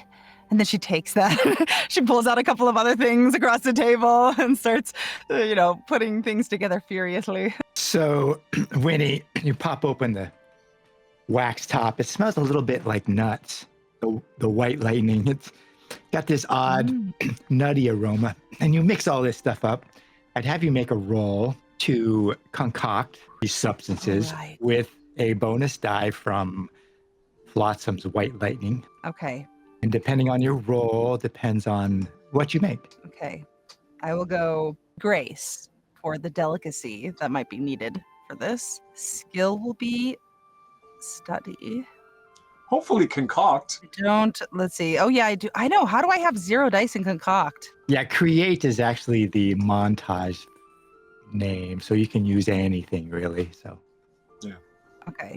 I'm going to stick with study just so that I think that's what she's good at doing, just paying attention to what exactly following the formula. And then 1 advantage die. You use any of your own aspects or resources. Looking at that right now. I think, can I use my catalyst belt? Yeah, you can tick off catalyst belt. Yeah. Okay. So you'd have 2 die advantage. All right. Oh. Conflict 5. Is that wasn't with a twist though, was it? It just went away. Yeah, it was. Oh, it was with a twist. Okay. So you have a conflict. Here's the conflict, Wenny. You can either make the sleeping draught or the healing potion. One of them fails and one of them doesn't. Which one succeeds and which one fails? Oh, the lightning sort of suggests storms, darkness, night. I will say I managed to make a sleeping draft. Okay. So you managed to make the sleeping draft, but for whatever reason, maybe the chemical reaction for the healing just bubbles over all over the desk, all over everywhere. You realize, oh, too much. And before you could stop it, the catalyzed reaction gets out of hand and it's ruined. It just kind of bubbles and fizzles out. But you've made this kind of specimen or salvage called sleeping. Okay. And you could add it to your resources or add it to your resources called sleeping elixir or sleeping fluid to your specimen, really, on your sheet. So as Wenny is working diligently down in her laboratory and Flot-Sam drops by to help out, there's some success perhaps. As Zavara and Otz-Za do during these days after the aftermath of the pinwolves and the giant marsupial. I'm still a little upset that, he risked his life, but I'm more happy to see him here. And I think I want to learn a little bit more about his past and maybe dive a little bit deeper into what he feels his destiny is and how I can help. Is Otz-Za still in the smoke cupola, or has his patterns changed? No, he's still smoking up down there. I think his mood might be a little changed after that last experience. His wings are in rougher shape than they normally are, for sure. So he's kind of nursing them a little bit, but yeah, he's just laying low. All right. So that's where you find him, Zavara, in the cupola, past the fire curtain. I think I'll walk in, move the curtain out of the way, and just greet him with a nod. And I think before I reached his cupola, I think Wenny would have given me the healing potion as she was, interacting with Flot-Sam. She made sleeping. She made sleeping. Yeah, she failed the healing. Okay. All right. So I'll just walk in, give him a nod, and I'll say, that was one stupid thing you did out there, but probably the coolest thing I've ever seen you do. How did it feel to fly? I didn't know I could. You glittered.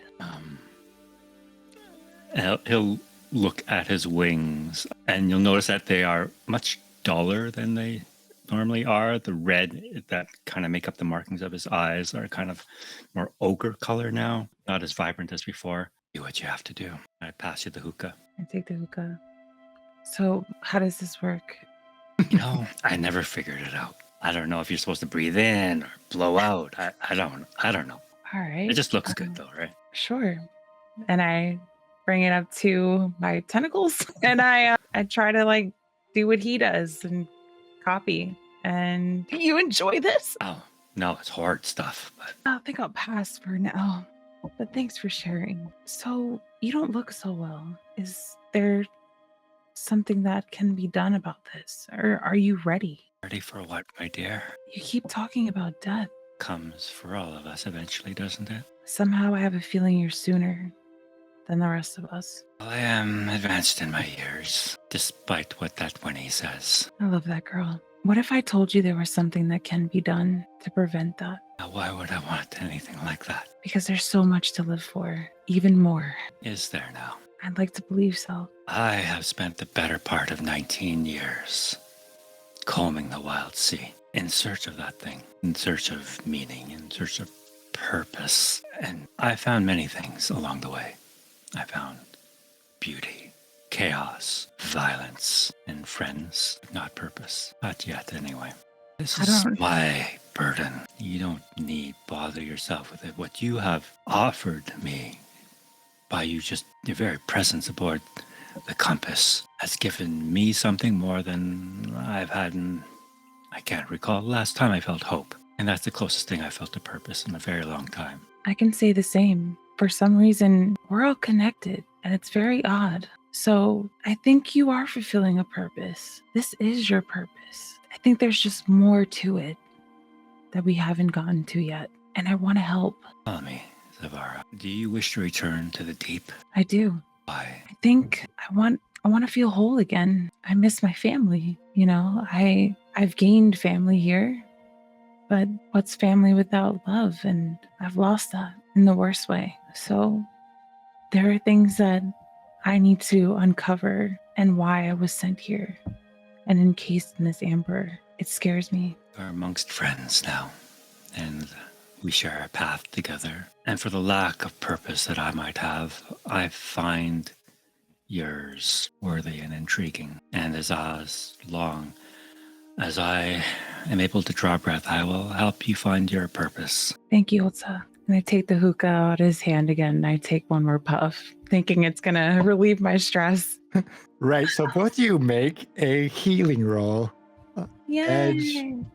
I would maybe add advantage die for the hookah. So at least Otz-Za gets an advantage die for hookah to see if you could affect your Myers and your aspects that have damage and recover parts of that. So we roll an edge.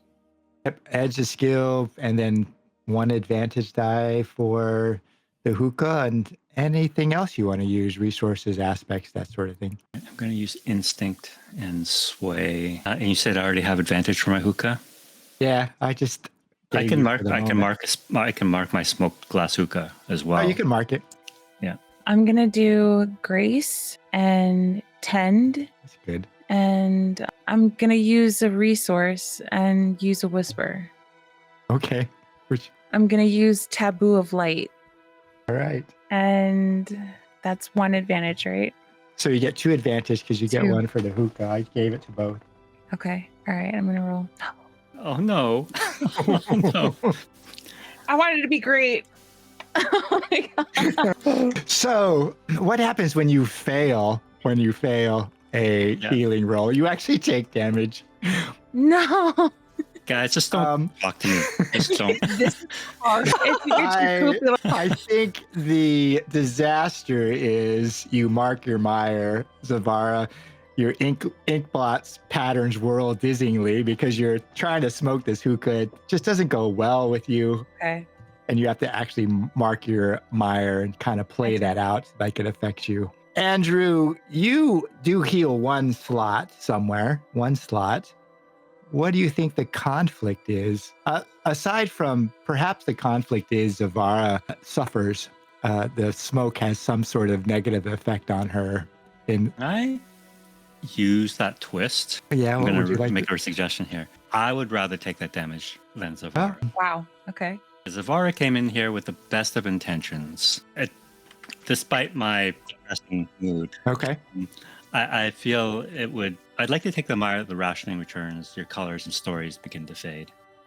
Okay. Like, how does everyone think about Otz-Za taking the hit for Zavara? Really? Man, it would make me sad because I wanted to use Taboo of Light to bring some type of light back Yeah, we're into gonna his get- wings. Yeah. Well, the whisper is shouted out. I rolled a d6. And so when the whisper comes out of you, Zavara, you actually scream it out, Taboo of Light. And so it's going to have world changing. That's when you shout, it has this kind of world changing event as opposed to other things. So is everyone good with Otz-Za taking the disaster? I vote no. Roll play it out. How much have you marked? How much has Zavara has in damage? Like, Well, your mires are more, when you mark them, you lean into them. You lean into them in your role play as opposed to like, they're not like damage, like your aspects take damage or that sort of thing. They're more you lean into it. If you have one mark, you kind of lean into it. It affects how you, and if you have two marks, then it really takes forefront, it takes forefront of your play. But at least that's how they describe them. I only have one mire marked so far, and this is the only one. So Anyone have a different twist? oh, it's like I want to some of these twists I think require some time. Although I don't know. Sure. I think that twist that was proposed is up to the two of them because they're going to be the ones taking the damage. So I don't want to say yay or nay on either of those. That's up to them. Exactly. They were the two in the cupola. So let me think of a twist. I got one. I think when I do this shout, his hookah breaks. Oh, he's like, kill me now. I'd rather. That's a good twist. I like it. I like it. I'm sorry. All right.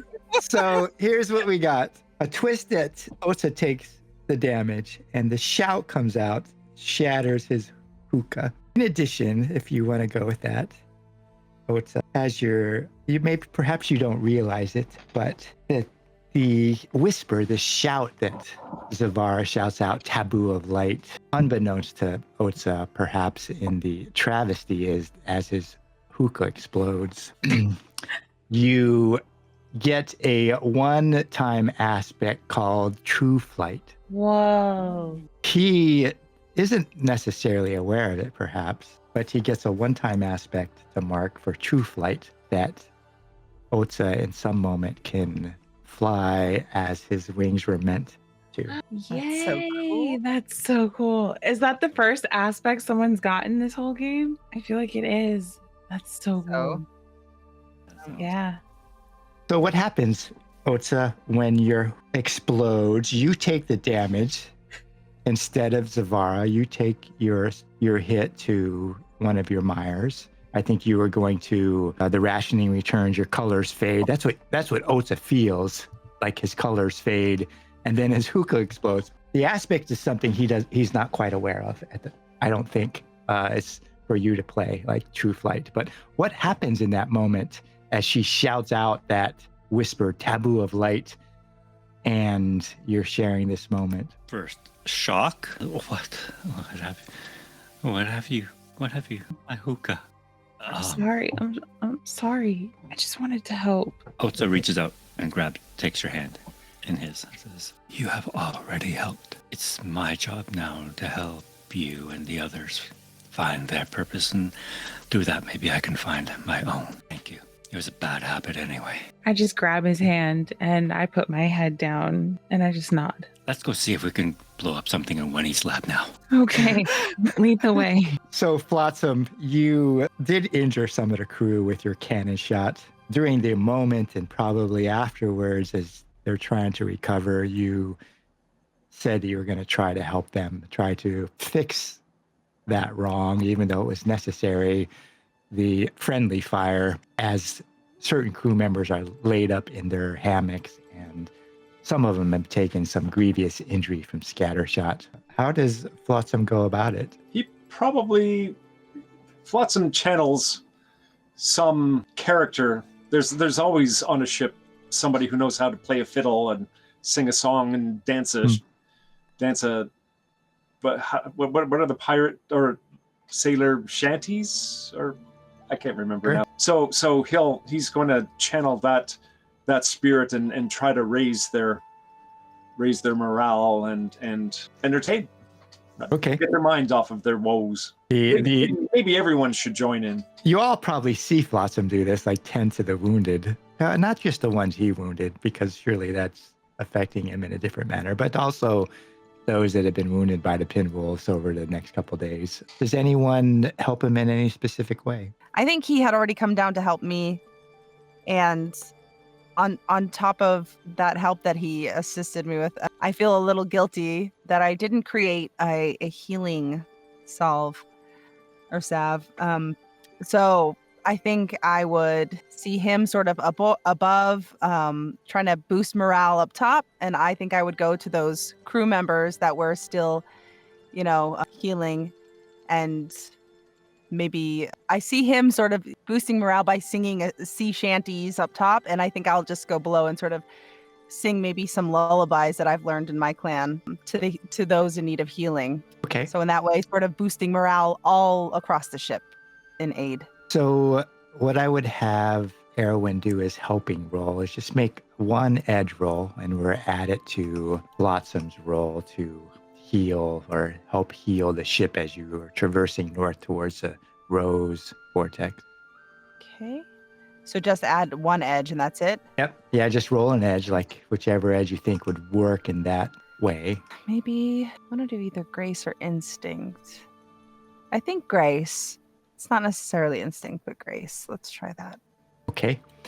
And Flot-Sam, make your main roll to help heal the crew as they transit towards the Rose Vortex. I see this as a tied edge with not that I want to keep on using flourish, but of course flourish seems to work here. I know when we got Ink of Our Own, when exactly it happened in Zavara's that moment, but I'm not exactly sure how we are to understand what that does. It's a whisper, so when you use a whisper, it has one of three effects. It tells you a truth, creates a positive effect, or it changes the world. You learn something you need to know. Oh, okay. Right, so it's something to hang on. It doesn't seem to be relevant in this particular moment. It's not, yeah. So I'm just going to...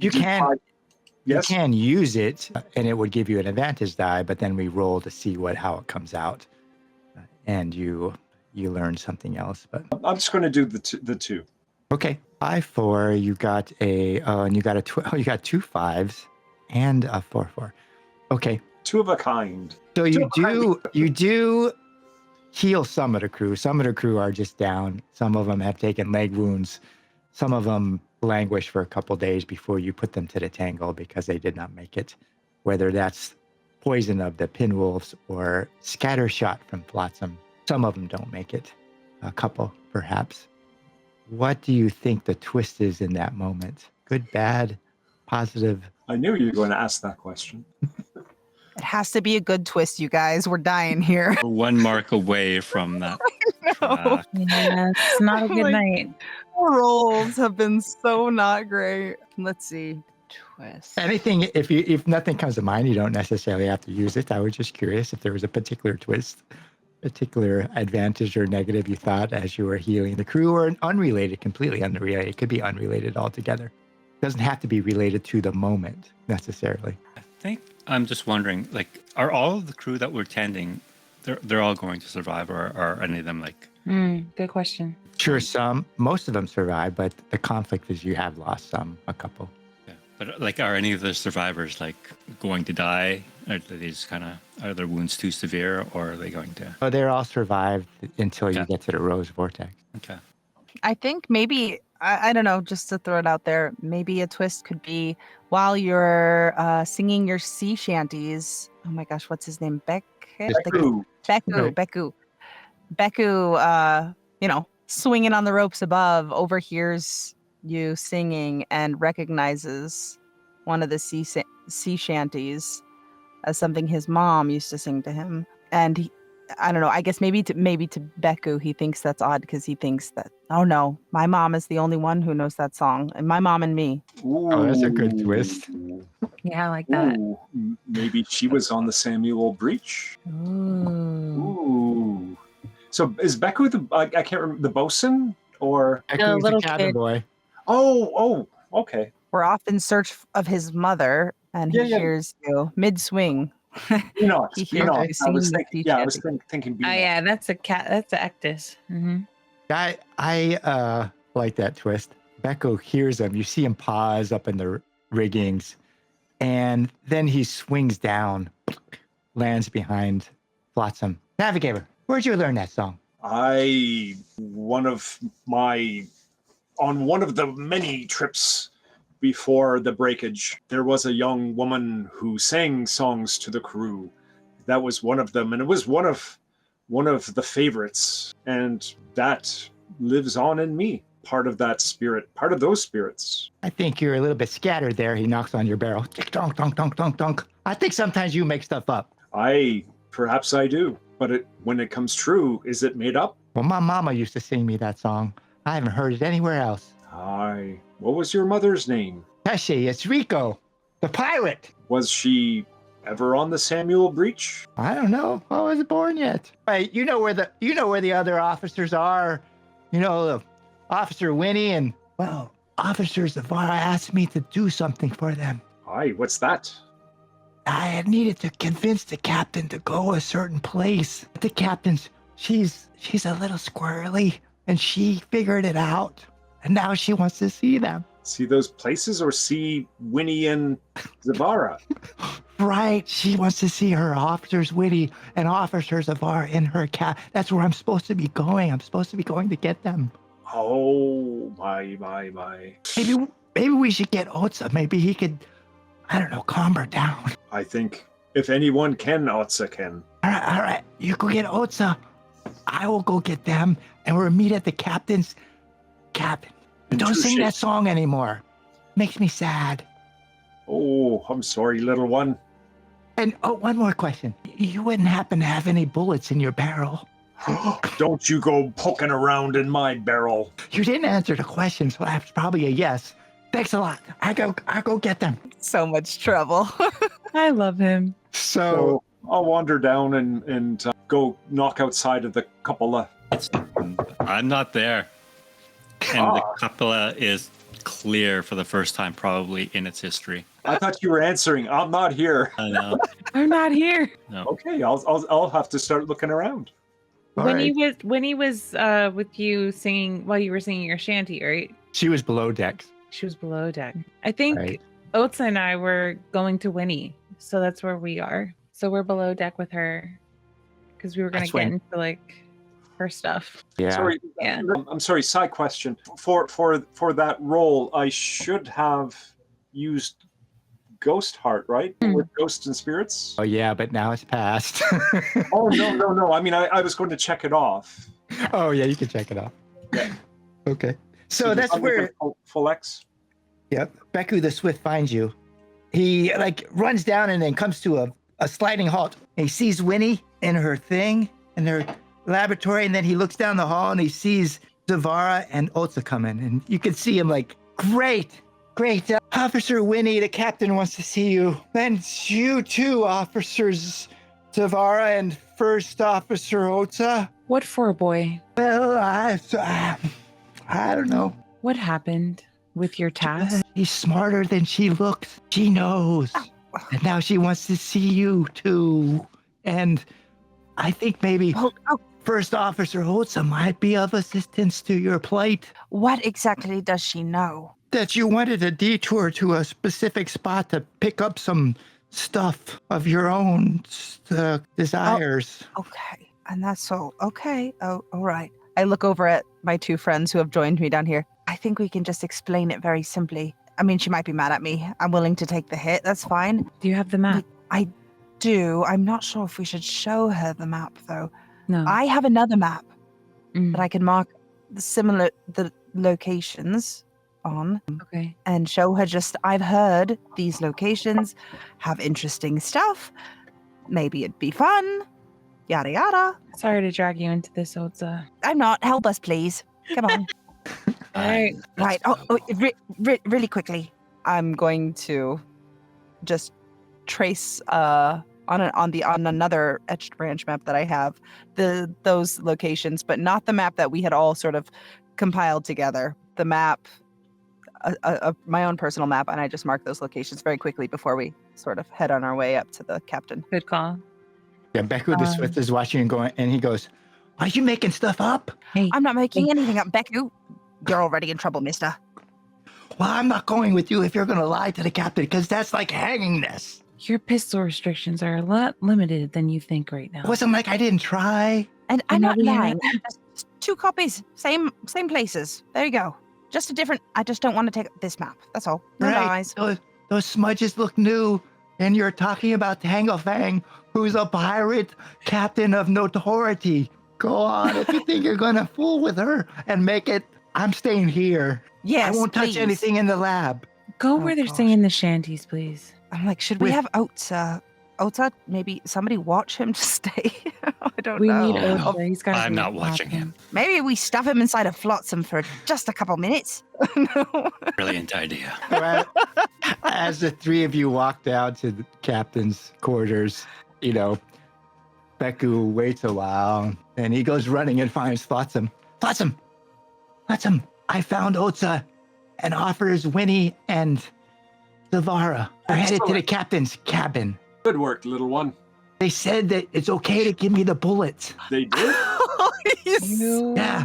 Zavara said I did a good job, and she's gonna. That's what we agreed to. Zavara said that? I was surprised too. Like her ink was all swirling all over the place, and big question mark, and then an angry face, and then this happy face. You ever seen her ink do a happy face? It's scary. Well, I can rummage in myself if you just open the porthole. well. Make a persuasion check.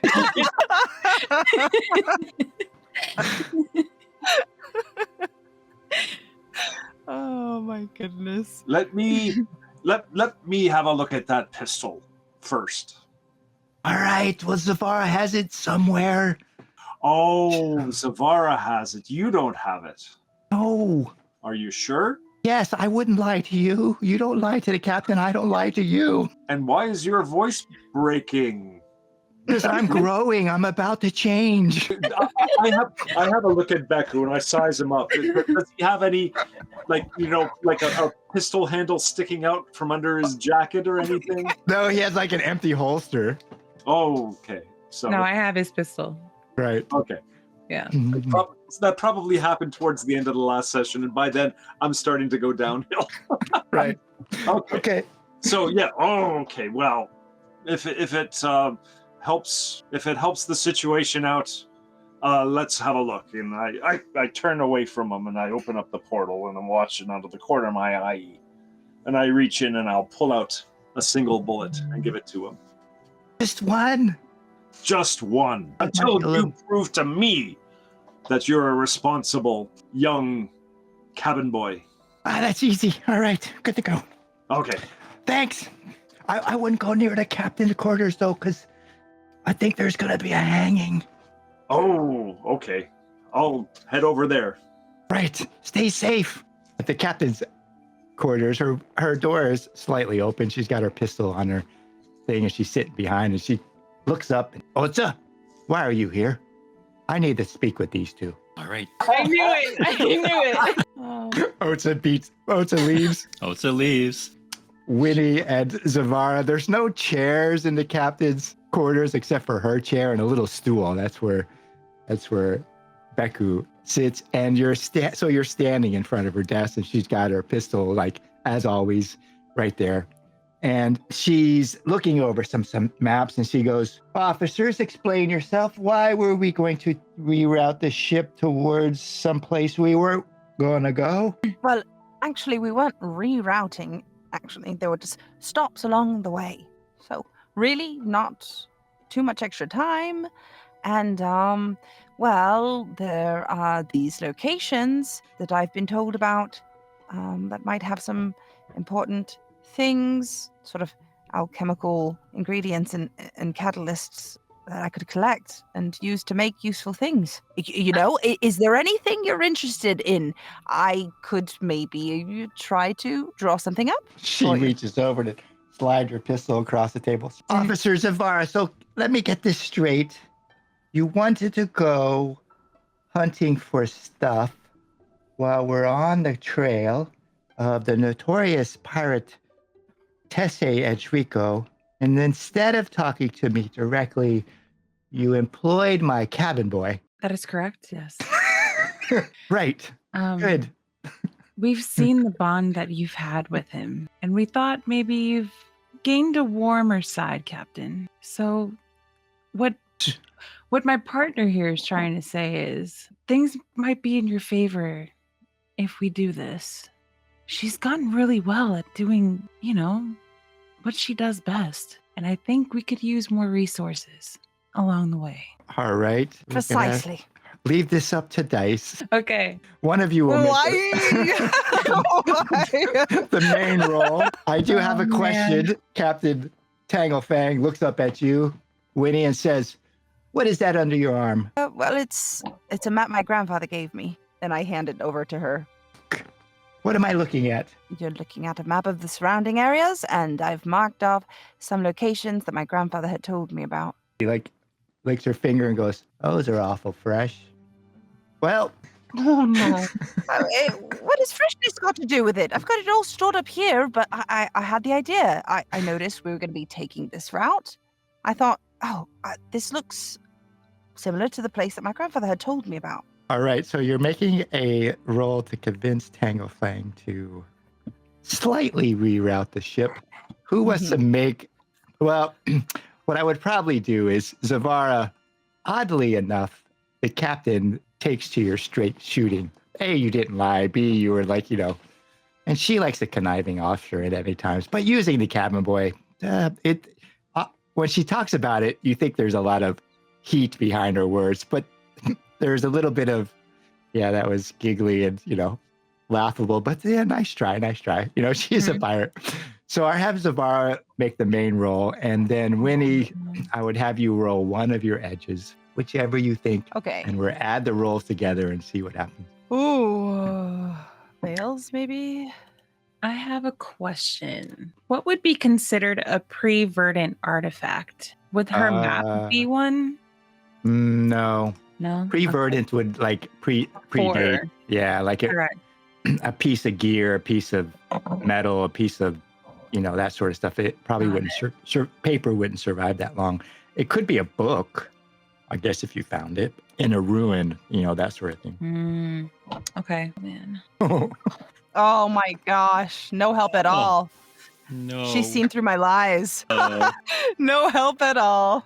No. I'm gonna do. But that was just mine. That was just my help right now. That wasn't hers. So technically, we'll see what she rolls. There's gonna be a hanging tonight. Okay, I'm gonna do.